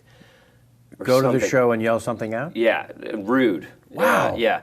And Unfortunate. How'd she It handle was it? horrible. It was actually, How did she handle it? great. I mean, like a fucking pro. I got, Kathleen and I love Kathleen. We for the most part had a fine run together. We kind of did our own things. I think there was a little bit of friction when Sam was actually talking about this earlier. I left the show for a couple of months to do a film, and I came back to the show, and inevitably the show has changed a little bit, especially with the different actor in the role, and Sure. and it just shows change over time anyway. And so this was a good 2.5 months later or something, and I came back and there was a bit of friction there. I don't think she was thrilled that I left to do a movie in the first place, and I think there's maybe a couple of things behind that. Young kid, hot, coming in, Hollywood actor. Who do you think he is? In the middle of the run? I think there was that, and it was a Woody Allen film. Okay, that it was one of those things where I was like, I don't pass this up, right? There's one shot at that. There's one shot at this, and this group of New York stage actors. It was Kathleen, Alicia, and myself, but then just a veteran group of New York kick-ass actors, and I went and talked to everyone and sought their permission, and just I wanted their blessing. That makes sense. What it was. I just Sure. wanted to tell them that listen, I have this opportunity, and everyone across the board was like, yeah, you're Woody Allen? Yeah, oh my God, I'm coming in my pants right now. Yeah. Please go and do that and come back, and we can't wait for your stories, and go get him, Jason, and all that stuff. And Kathleen was not happy that I was leaving to do that. And so there was a bit of that, but for whatever there might have been, I'll never forget when she dealt with this heckler, because it was, first of all, if there's someone, even texting in the front row, if there's a distraction, it's a real thing, and it's jarring because it's not part of, especially for a play, it's, the beats, where the laughs come for the most part. We were into the run a bit, and you just know, when you hear something that's not part of this song that you sing every single night with the same words, and it's like, and shocking. 11 years ago, that this must have been, or 10 years ago now, there are probably cell phones going off. Yes. During the show. Yeah, we now you go into a play There's anywhere. an There's an announcement. We had, I think we started a recorded announcement a little bit into the thing. What? My brother, who is my go-to on this sort of thing, if our audience is curious, it was indeed an Opie and Anthony fan. Mm-hmm. And fan, but not set up by. Was it I set don't up by know them if as a fan, contest? He simply said, Kathleen, put your damn clothes on. Yeah, I thought it was actually put your goddamn clothes back on. I was going to get to what he said. Oh, I'm sorry. Yeah, no. Yeah, would you allow me, please, to tell my own stories? Do you want to tell my stories? Jesus. Matter of fact, I do. How was the experience in The Graduate? It was so good. Was it good? The Australian run was my favorite. There was an Australian run. Yeah. I'm like friendly with every actor who has ever played Benjamin. There have been a lot of them. Yeah. Ben Feldman. Benny Feldman, John Laval, Ryan Strong. Yeah. Yeah. That's so funny. It's crazy. Yeah, it was a who's who of young Hollywood. Really is. Radner was Josh. Radner was Josh who I came in and did my when I left to do. Oh, he was the the one that Allen did the movie. 2.5 He month did it, yeah. run. And he of the Book of Mormon, Josh? oh no, that's Josh Gad. Radner is How I Met Your Mother. Yeah. Gotcha. Oh, gotcha. Yeah. And Gad is genius, though. By the way. Oh Did you see God. Book of Oh Mormon? goodness. Oh goodness. So good. So yeah, I thought maybe it was damn close. The way I remember, the way it's etched into like my memory was she drops her clothes, and then I have a line, I think, a stuttery type thing, and I turn around, and then there's silence for just a beat, and she has the next line, and in that beat of silence, this guy, hey Kathleen, put your goddamn clothes back on, and not just like saying it, but like really loud, really aggressive, really Hurtful. Yeah, and it was. And now I'm facing downstage, and so I like. I couldn't see. I kind of knew where it was coming from, but kind of didn't see the guy, and my heart sank. I can't imagine what. I how imagine that the Kathleen- audience must have gone, oh. You know what's crazy is there were people in the audience. I had some guests in the audience for that show. It was a matinee, like a Saturday matinee, and the people, my guests afterwards were like, we didn't know if we thought part of the show, we didn't, because like you don't, Right. when you're seeing a show, you don't really like, it's again, something like so jarring, even for the audience, when that happens, you're like, it's part, is that supposed to happen? Like there's that thing where You got to just- process it, yeah. you know, and it was horrible. And I was like, she's got the next line. Fuck, is she? You know, like it's all this shit's going through my head. I'm like, is she? You know, is she gonna carry on? Is she gonna walk right off? Like I don't know what's gonna happen. And she just plowed right through it.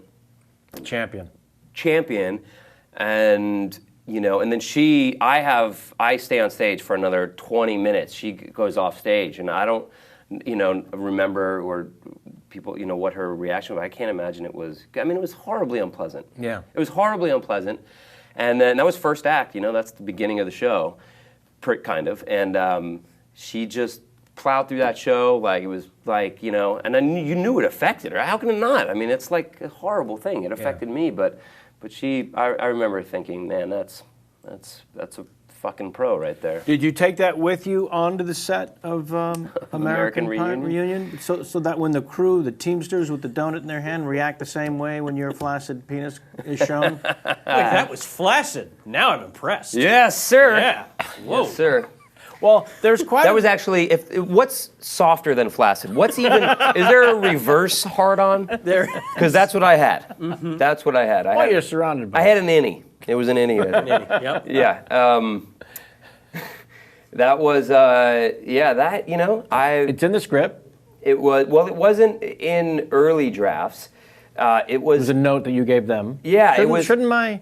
You said to them, shouldn't my? yeah, well, what happened was they it's funny because funny story. I started on the Australia trip was the first time we were doing press for the film all together, and the first time now we've answered the same question, especially about the penis, Sure. a million times, and we have all our sound bites and our stories. You know how that works. Yeah. But the first day or two in Australia, we're getting actually making it up. We're actually making it up, and John and Hayden, the writer-directors, were doing their interviews in a junket room, and I'm in another junket room, but the same journalists, obviously, you know, are shuttling back and forth between the rooms, and I'm telling the story. I'm saying, yeah, that was my idea, to show my penis and, you know, giving myself full credit. Okay? Sure. And then John and Hayden then I'm getting journalists that are coming in and going, that's not what John and Hayden, but you can. I'm like, yeah, that was my idea. And they're like, oh, okay, well, it must be your idea. And then John and Hayden later, like that day, they might have let it go like a full day or two. And then they're like, Jason, you know, I think we're telling different stories about the penis scene. Oh no. I think we should get on the same page about that. Oh no. And they were right. What happened was, I was falsely taking credit for it. But here's why. Okay. I have a good explanation as to It was why. your penis. Well, first of all, it was my penis. You're absolutely right. And I should get a lot of credit for that anyway. Right. But, They knew how hilarious it was. Yeah, but they knew I had a very funny cock. From the beginning. They were on to it. They were on it. They were on my cock from the beginning. They knew it inside and out.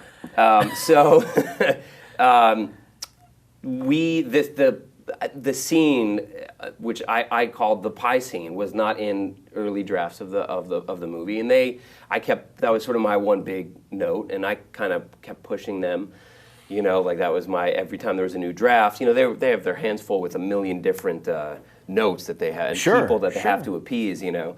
But my big thing, I was like, guys, I just want the pie scene. I feel like it's in good shape. I feel like the character, but I really.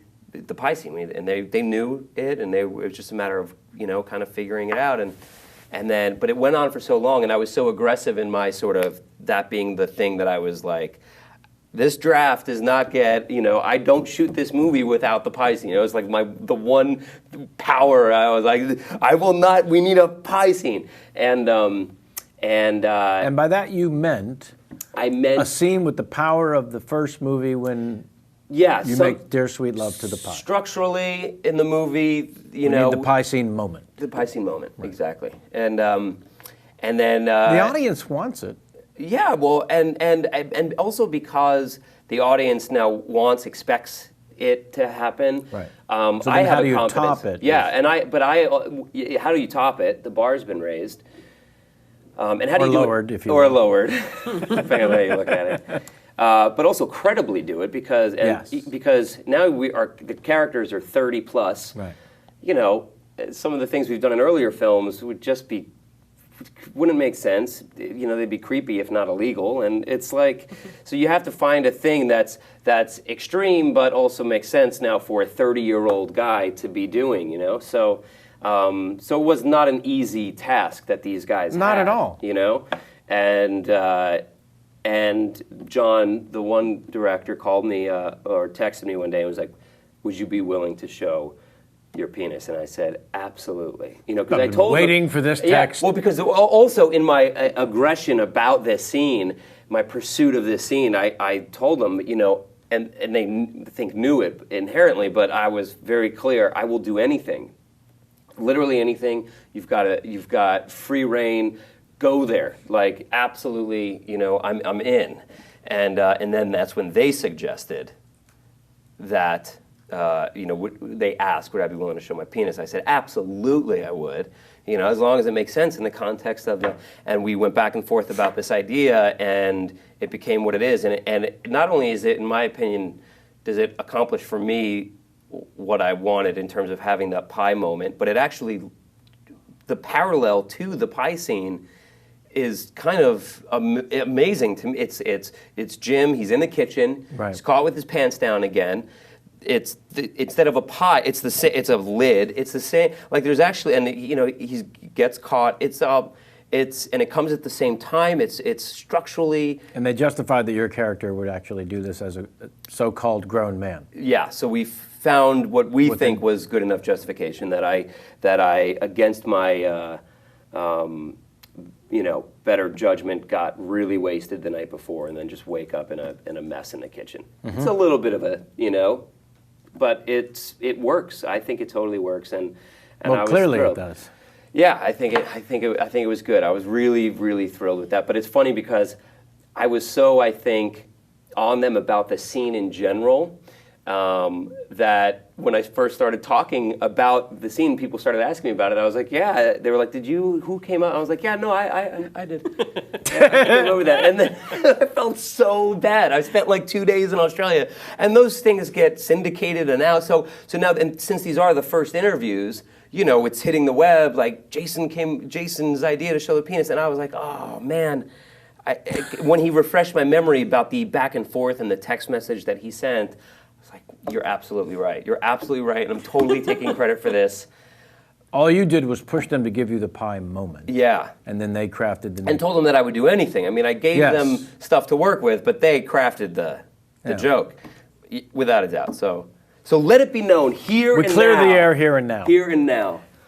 I can say two things to you, sir. Thank you, and I hope you feel better because of it.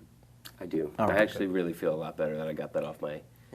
We're gonna do a tweet font. First of all, Jamie commented to me and that what you choose to do on Twitter is in my opinion kind of a rare gift, because what usually happens, and certainly has happened to me, is I want to be able to communicate to my so-called fans, and I am not representing myself incorrectly as a way to achieve anything. I'm kind of being true to myself, but also it's a promotional tool, while also trying to be funny at times. Yeah. And then every now and then someone comes down the pike like yourself and just says, you know what, I'm just going to be funny. And I'm going to be redonkulously so. I'm also going to talk about the incredible bowel movement that I had earlier today. Yeah. If that's the case. Yeah.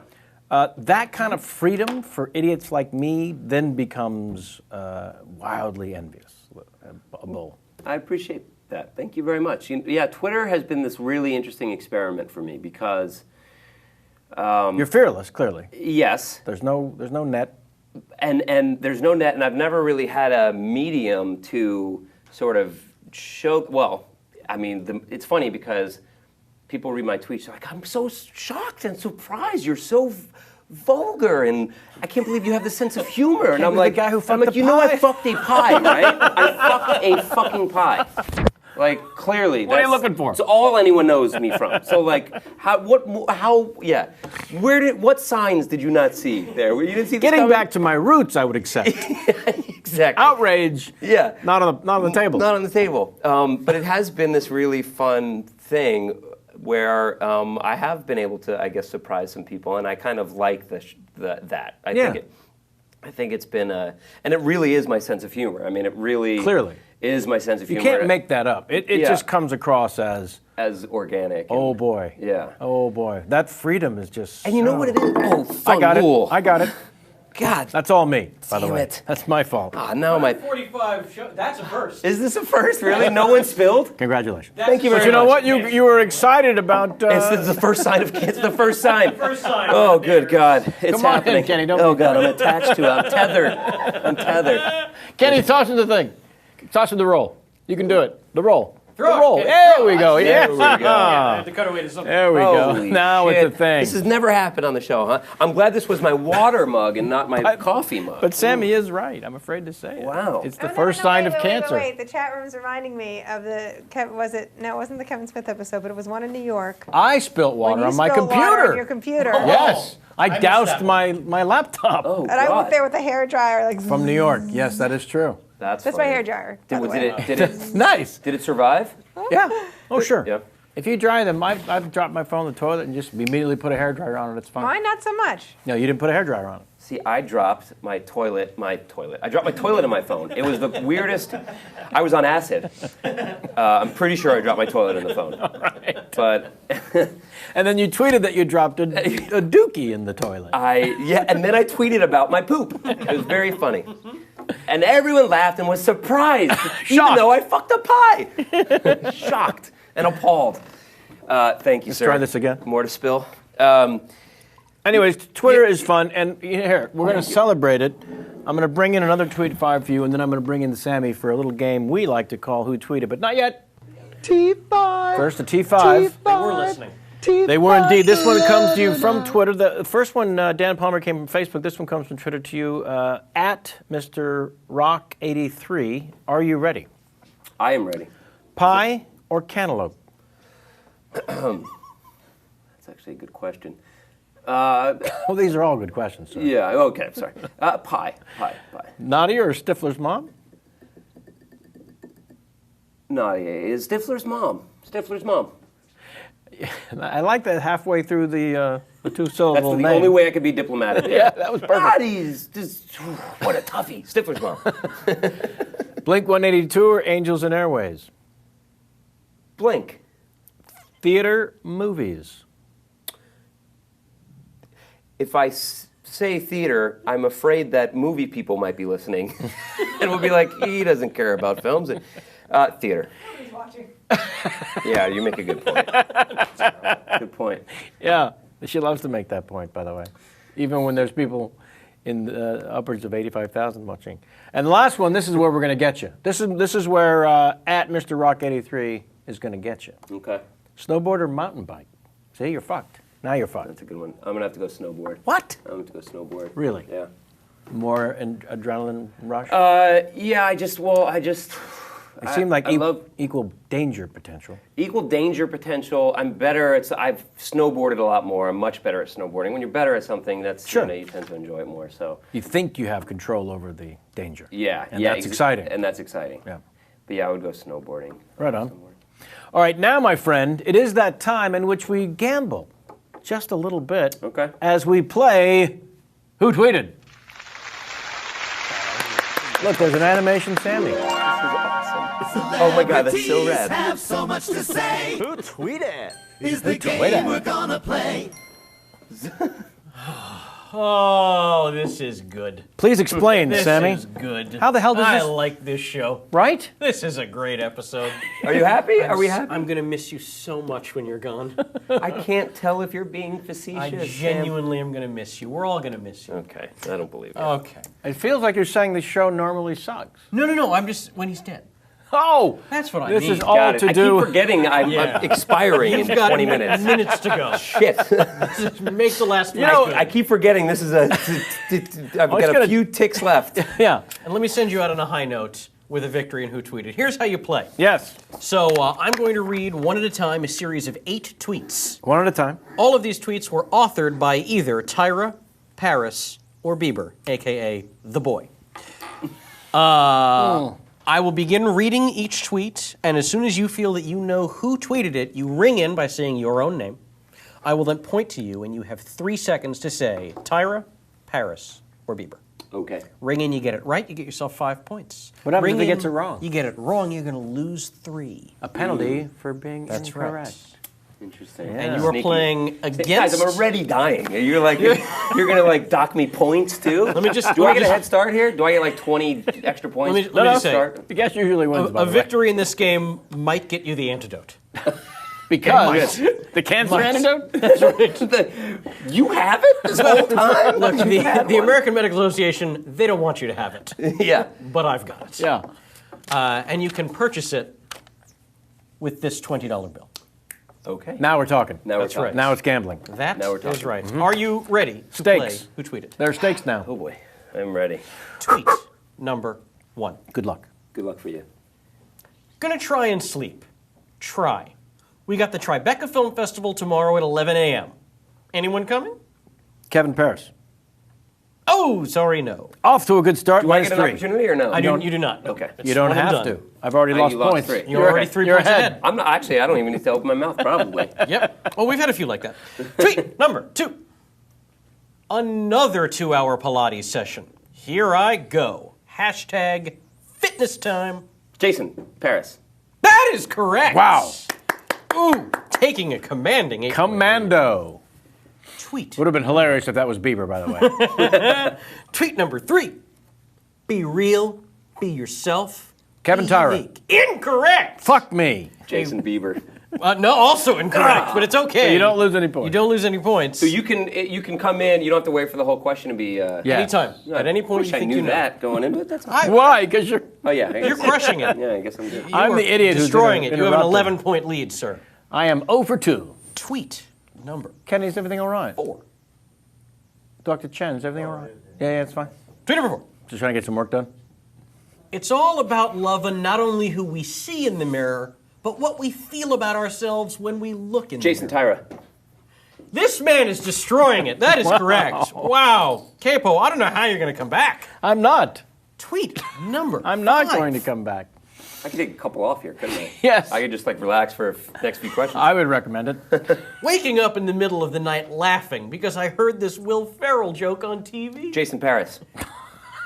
Ooh, a rare miss. I'm sorry, sir. Thank Christ. I'm so sorry. There's no way I would have got that. Oh, Justin Bieber. Justin. Still commanding lead, +7 to -6. Tweet number 6. I gotta get Silverware is friggin' unnecessary. Friggin' Friggin'.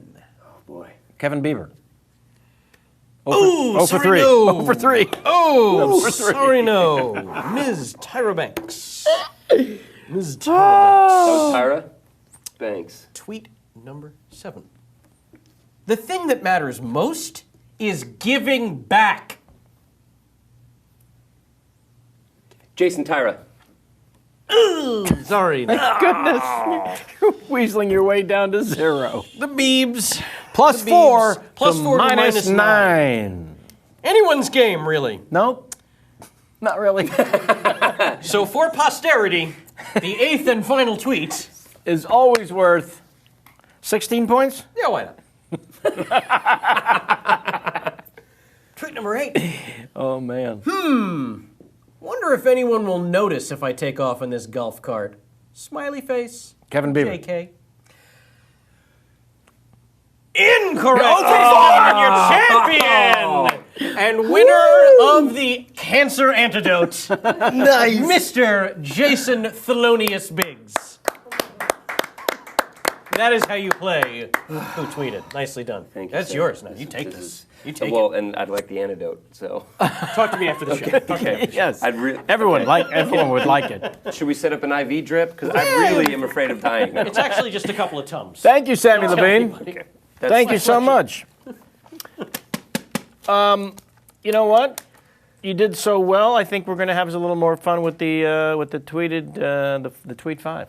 Love it. Yeah. Because you're crushing that as well. Love it. T5, Keckner. T5 forever now. This is from I am the Coog. Oh, Yeah.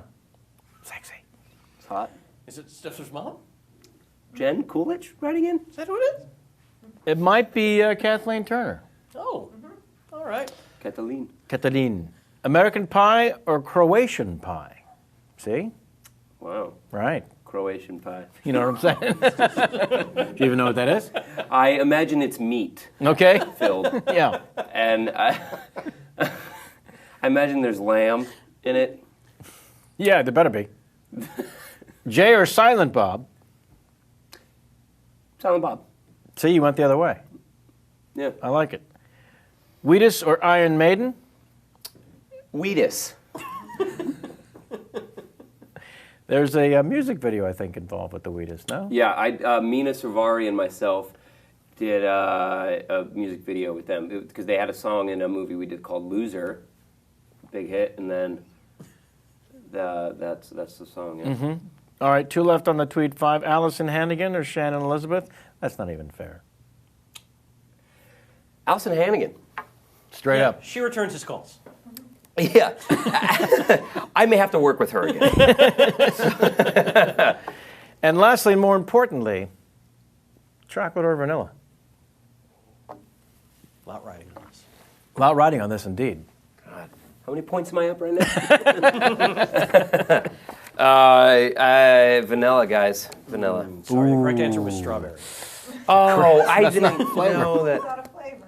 Actually, I had a vanilla milkshake last night. First time in forever. From In-N-Out. And it was damn good. Do you approve their milkshakes at least? Yes, but I like to get the Neapolitan shake, which is all 3 flavors like stacked up. But here's my thing with can do that there? milkshakes. Yeah. Oh, here's my In-N-Out tip for you, which I promise. Do you like onions? Yeah, I love it all. Okay. Well, you know how they put the whole slice of raw onion on there and it's just like way too much? Yes. Ask for a whole grilled onion. It's the whole slice grilled. I promise you, you will never look back. This is the best advice I've ever been given, and I've been passing it on to others. And It you'll makes never the look back. difference. It makes a difference. Night and day. But my milkshake thing is, I love milkshakes and I love like root beer floats, but about halfway through, my stomach does not like them. It's too sweet for you. It's too much. It's too much. Yeah, your milkshake brings all your boys to the yard. Did I hear the two of you say something that strawberry is not a flavor? Her sisters According used to my yell at her. sisters, strawberry is not a flavor. It's something her sisters yelled at her. Yes, when I was growing up, I was not allowed. I was made fun of if I got strawberry ice cream or strawberry flavored anything because it's not a flavor. Fortunately, though, she let go of it a long No. time ago, and All right. it hasn't been a thing ever Yeah. since. No, you seem totally okay with it. I will fiercely defend strawberry I to agree, my, Sam. to my dying breath. I totally agree, and I love when there's actual little frozen strawberry Bits of the strawberry. pieces. Oh, the best. Probably not real strawberries. No. Don't give a shit. Nope. Yeah. So good. Yeah. Strawberry, I couldn't agree more. If I have the option of the I'll always go strawberry. You didn't give me the option. I had to choose between vanilla and chocolate. Sometimes you got to read between the lines. I guess so. I'm not big. We'll with have you that. back.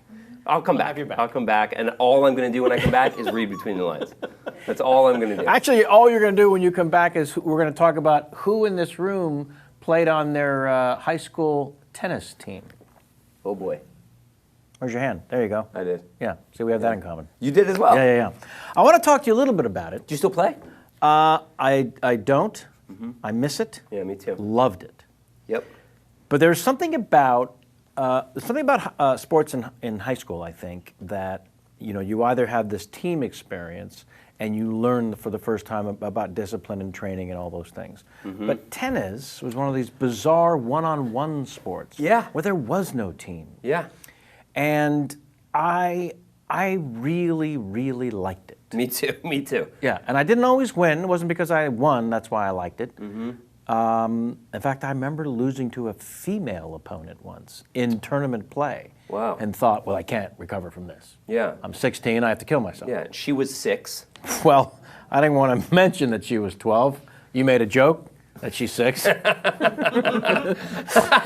But truthfully, she was 12, Yeah. and I lost. But did you love the one-on-one Loved aspect to it? I did. Yeah. I loved it. And you're kind of a, you're part of a bit because the points add up for the team. So there is the idea, it's sort of like wrestling as well. Right. Which I did when I was younger. I didn't do it in high school, but I did that as a kid, and I love We both did the wrestling as well. You did the wrestling? In middle school. Yeah, me too. Yeah. Yeah. Dad was the ringworm. Because of the mats, you get all the right. Sure. Ringworm is a very the highest is amongst middle school and high school wrestlers. Yeah, I remember hearing Big that. transference right there. Yeah. See, and the cauliflower ear. That was. Yeah. I didn't get that. You had wrestlers in high school and Wrestlers that had ear? cauliflower ear. I remember. Yeah. What? That's I like mean, a like I'd boxer heard. ultimate fighter thing. I don't remember guys with cauliflower ear, but I remember talking. No, you know what it was? They would you would wear the thing to prevent the cauliflower. Yeah. Right? But the coaches though. All had it. Because this was kind of mandatory by the time when I was a kid, but I think there was a generation before that you could choose. Ooh. Maybe. Yeah. Does that sound right? And like they could. Like I the remember. hockey players. I remember being introduced and hearing about cauliflower ear because I wrestled and hearing about it. I can't really. Now I can't remember if I'm picturing it on someone I actually knew in grade school or if I'm just picturing the last UFC fight. Does it help you? Those guys all have it. Does it help you understand, if not embrace, the hair design choices for Princess Leia? Yeah. Also protect her from cauliflower Yeah. ear. Now it makes sense. And intergalactic cauliflower ear, which is gnarly, which is actually it's crazy. It becomes cauliflowers, real cauliflowers. Yes. Grow from it's gnarly. Well, okay, listen. Without sounding a bit didactic, I think it's extremely important that you give us at least 2 seconds of, what it's like to actually have to be Woody, for Woody, on the set. This is So the good. thing that actually ended up good. happening at one point in his career. He said, I'm not going to star in these films anymore. I'm going to hire incredibly talented, funny people, and then I'm going to kind of encourage them to be kind of like me. Mm-hmm. How is that delivered, that message? Is it just in the text? How do you end up personifying his chi whether it's Will Ferrell, whether it's you, whether That's a great question. Owen Wilson did it in the most recent. Yep. The biggest It's the rhythm, right? It's the cadence of it. It's in the script. Yeah. And it's in his direction without saying, just outright, Do it as I would do. do it as I would do it. But it was clear that he would kind of Be more frantic, be more... Yeah, exactly. Things like that. Exactly. I need to be a little more nervous. And also, it was very clear, that this character, like all his protagonists, Owen and Will Ferrell, that they are him, like written as sort of, and the movie that I did, Anything Else, was in a lot of ways similar to Annie Hall. Different. Annie Hall is the ultimate, in my opinion. But there were a lot of recurring themes. There's a lot of recurring themes in all his films, But this, down to certain, even some sort of jokes and references, and some of his shots even were very Annie Hallish. And anyway, it was. But that's in your mind as you're doing it. It's totally in your mind as you're doing it, and. Woody was interesting because I felt like I got 2 different Woodies, and I never knew which Woody I was gonna get in terms of his direction. He was either very, do it, that was great. Or the character from Toy Story. From Toy Story? Woody. What do you mean? Oh, yes. Thank you. I wasn't sure which Woody was going to show up. Sorry, That's the cancer. Hang on to that $20, man. Can I please get that anecdote, bro? We'll see. We've got like 10 minutes left, Sammy. What's this God. small bullshit? It's $40. This is you've upped the price because my time is. I'm that much more desperate. You've upped the price. Supply That's and the demand. rudest thing you've said all interview. Supply and demand build this Supply and country. demand. I'm But- sorry for but- interrupting, but so no. he would give you one Woody, which was do what you're doing. Do what you're doing. It's great. We'll do one. Can we move on? We have to do one more for say. All right, fine. We'll do one more. Let's do one more, and then let's get out of here. And then the other Woody, who was very specific. Micromanage. At micromanager, at line readings, beat, but not just like lines, like actually like hit this. You should hit this word. You should be going up here. Wow. That kind of stuff I got actually as well, and couldn't have been more. I mean, the disparity between. I mean, it was literally, and I didn't know, and this was. If I remember correctly, this was the movie he had done before anything else. He was still the guy. Okay. I'm pretty sure. I think the timing was. See if your brother's got an answer for that, Sammy. Yeah, or it was certainly in that zone. This was in the zone. beginning of him before Match Point, before Owen and Will. In fact, Will did the next movie, so it was at the beginning, or at least this latest, where he was kind of like Handing you said, the baton. handing the baton to someone else to be him and so there were times where he was very specific, and it was very like, oh my God, and we would do there was, and I loved it. If you worked with him, No. I loved I'd love to. I love his on, and I was this was during the graduate, so I was 24, and nervous as hell, but I appreciated his honesty. At first, it was really scary, but ultimately came to really appreciate it. If you didn't do good in a take, do well by his standards, he wouldn't even lead with good job, like a sort of every other director in the world that I've ever He would worked say with. that was terrible? He would just come in and be like, that was terrible. That was not. We need to do another one. There was one great line that I love where he, we were doing the scene and just couldn't. Oh, my stomach is growling.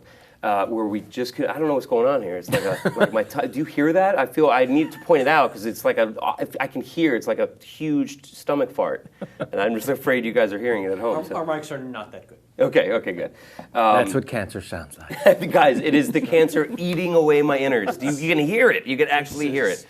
You can smell it too, for those of you at home. So he goes with you. I guess we just couldn't get this scene right for him. He's giving me specific readings and things, and I'm thinking I'm getting it, but he was for whatever reason, this scene just wasn't working for him. And he's like, okay, all right, look, it's 6:00. I got Next game. I got a next game. I'd really like to get home, but here's the thing. I also want this scene to work. He goes, we can stop now, okay, and I can put that last take in the movie, but I'm afraid that when you're sitting in the premiere next to your parents, and at this point he had met my parents, and he was fascinated with my little parents from Jersey. He's fascinated with Jersey. I mean, it was another country, Right. And so my parents came to 7. Anyway, he goes, you're going to be sitting next to your little Jersey parents, and they're going to fall asleep when this scene comes up. They'll fall asleep right when this happens. Now we can keep that in the movie if you want that to happen, or we can go again.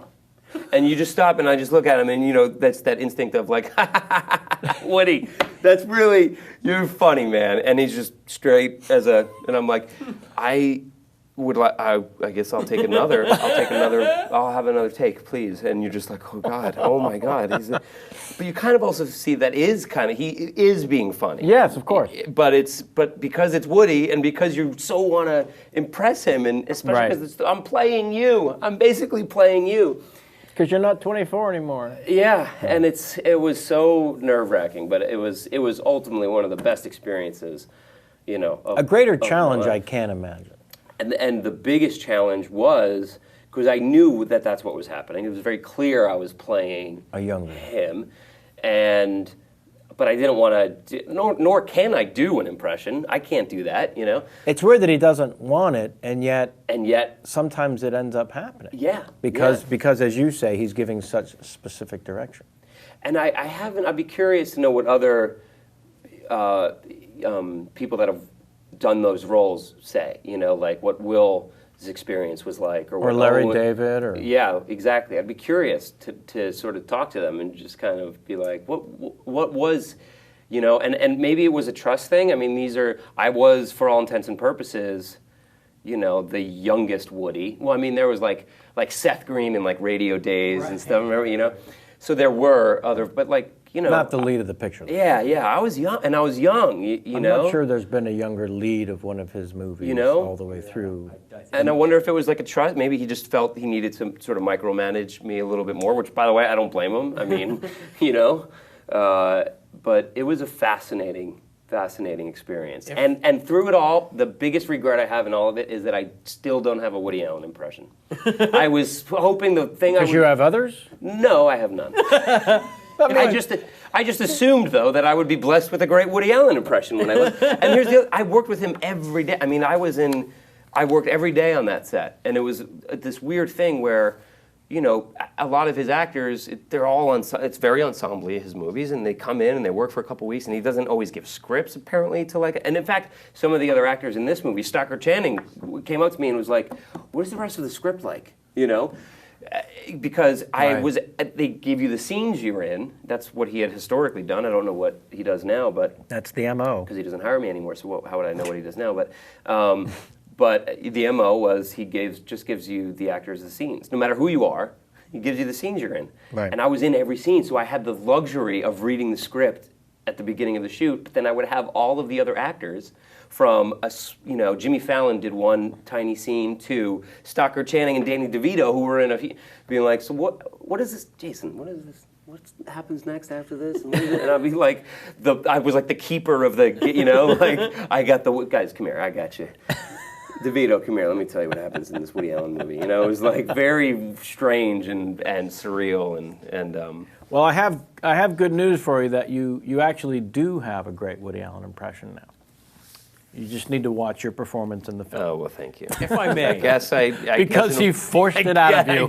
He did. Anything else has my favorite, and this may sound sacrilegious, it's my favorite Woody Allen line from any of his films.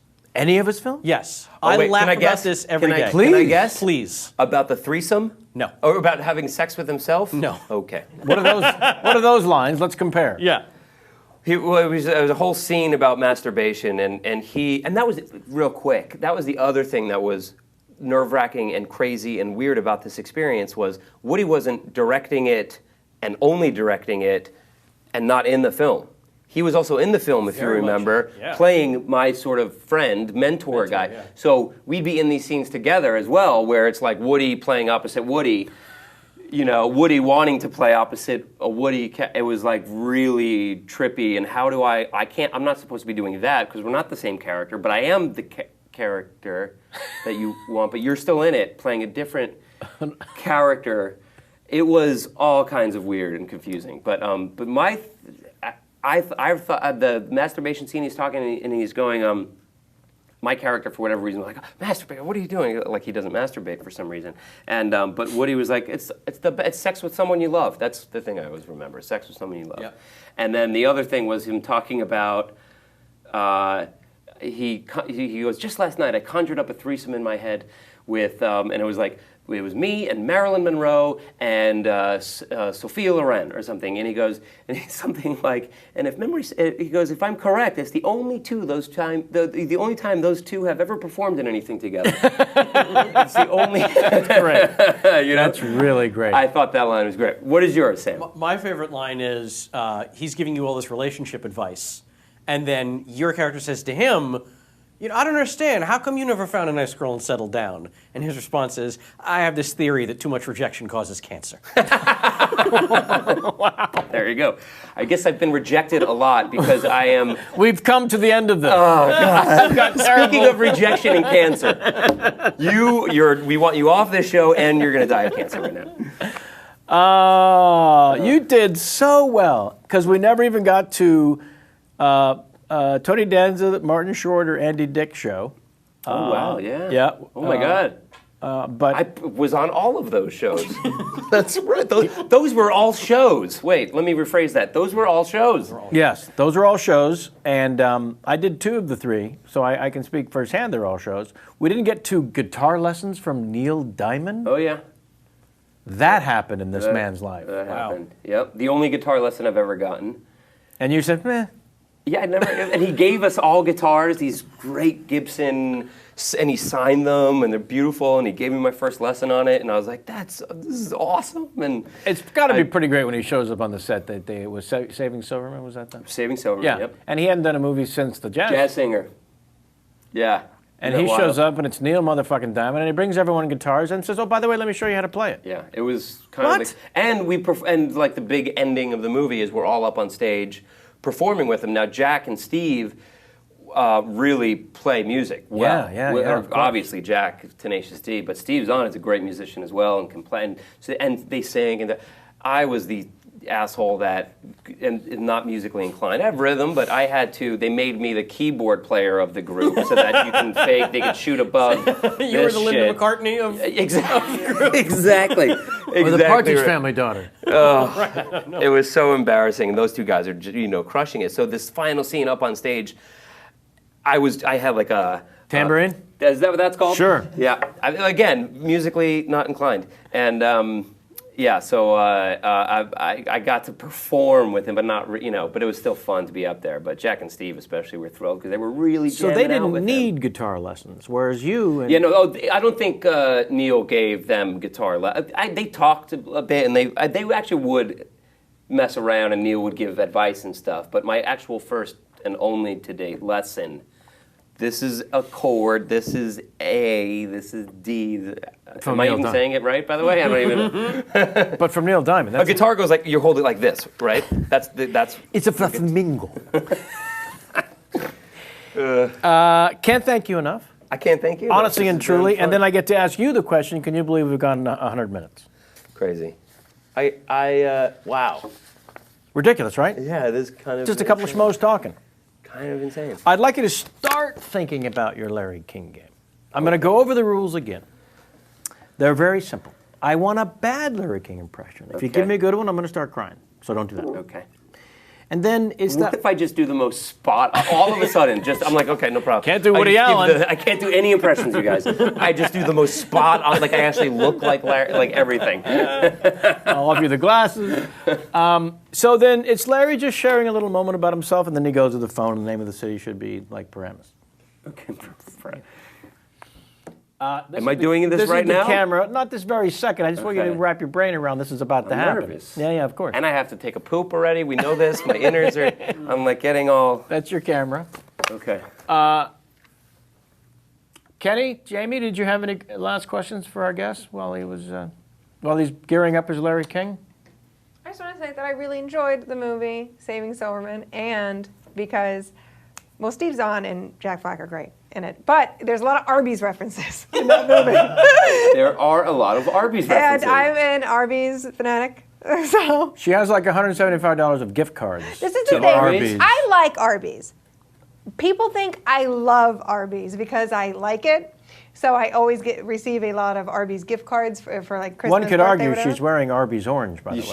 She's wearing Arby's orange. But so last year I had $85 worth of Arby's gift cards given to me, which is really tough to get through because it's hard to spend like more than $5. I when can you go. imagine. Yeah, it's Arby's.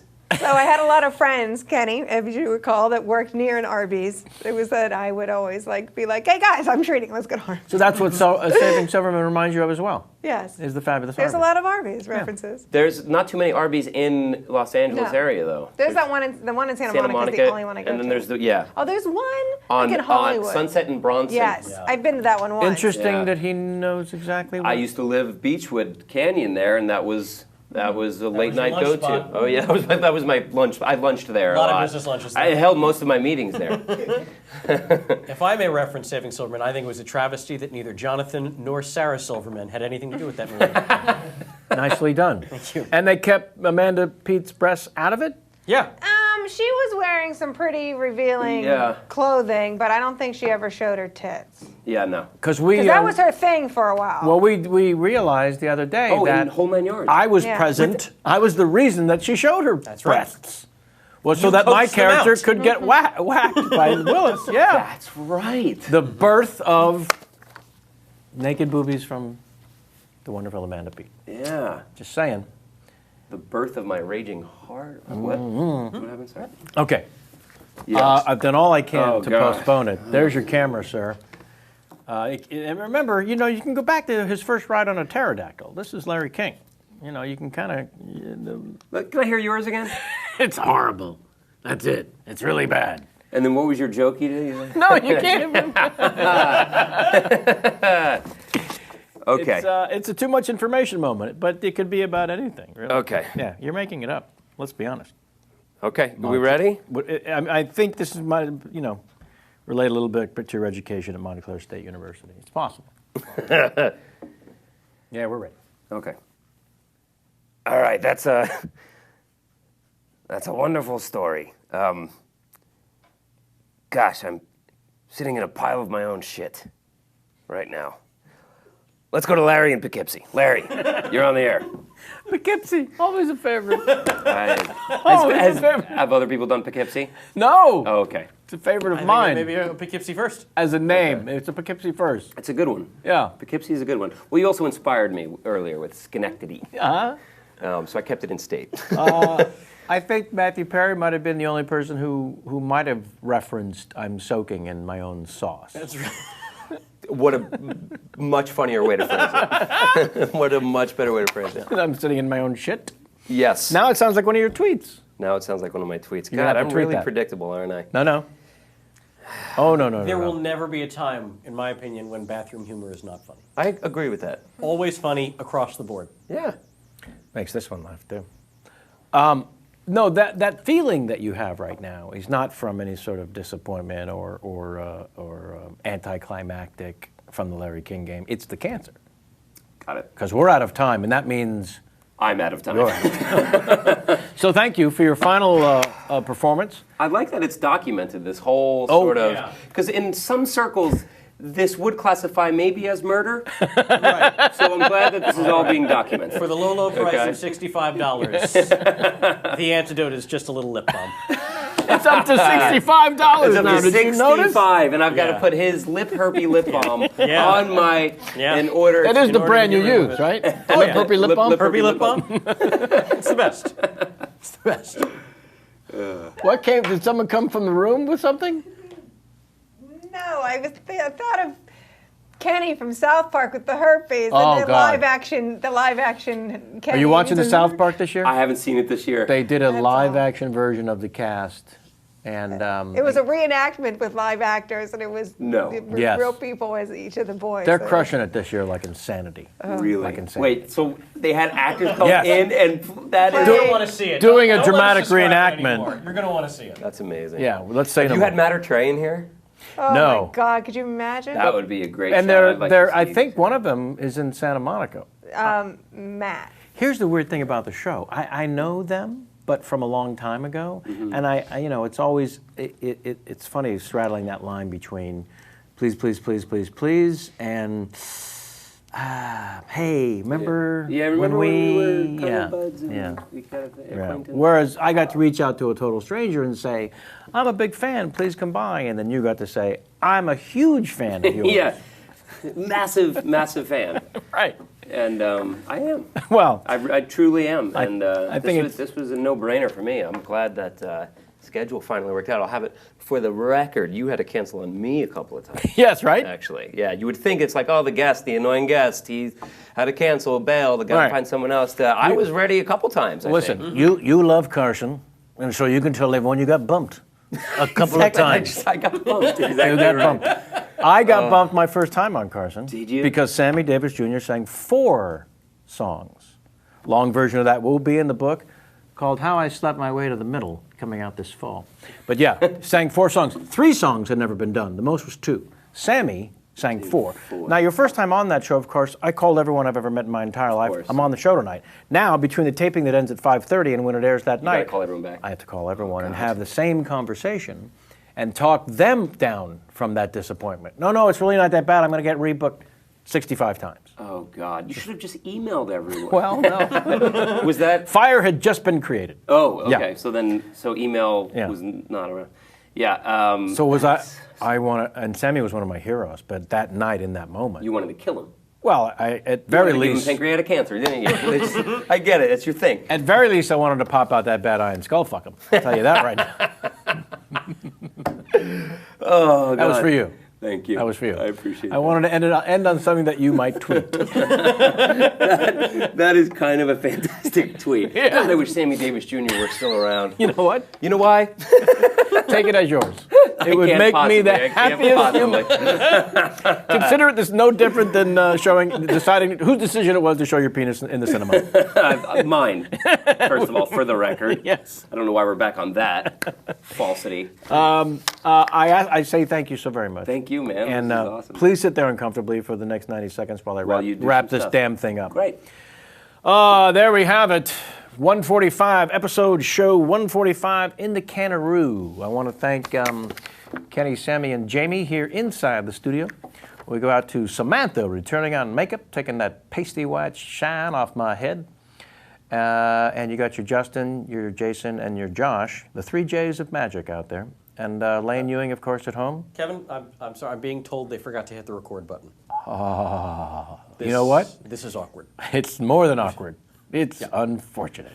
So we'll see our guest, Jason Biggs, back here next Sunday, and we'll try to get this right. Next Sunday, actually. Take 2. Next Sunday, actually. Next Sunday. It'll be Weekend at Burn. It'll be his corpse. But we've got Jonathan Silverman to come in and animate him. Finally, we Carry got a him Silverman. through the- yeah, Who's an actual Silverman? Saved by Silverman. That'll be the and Bring it in all curtain. over. Elaine Ewing doing the social media, and we still don't know what happened to Adam, our intern. We're going to find out. We're going to get you an answer. Have his He neighbors just called. disappeared. He just literally disappeared. He ran screaming from the building one day. I'm never going back. Fuck them. And we're off next Sunday because we're all going to be hungover from Cinco de Mayo, which is on a Saturday, which is crazy. Yeah. We're off next Sunday. We are off next Sunday. Oh. With hangovers. So no. So all right. so We'll feel have free to get discuss. extra juiced up. All right. And then we'll return the You following can have Sunday. 2 beers, Sam. Yeah, Sam will have 2 beers instead of 1.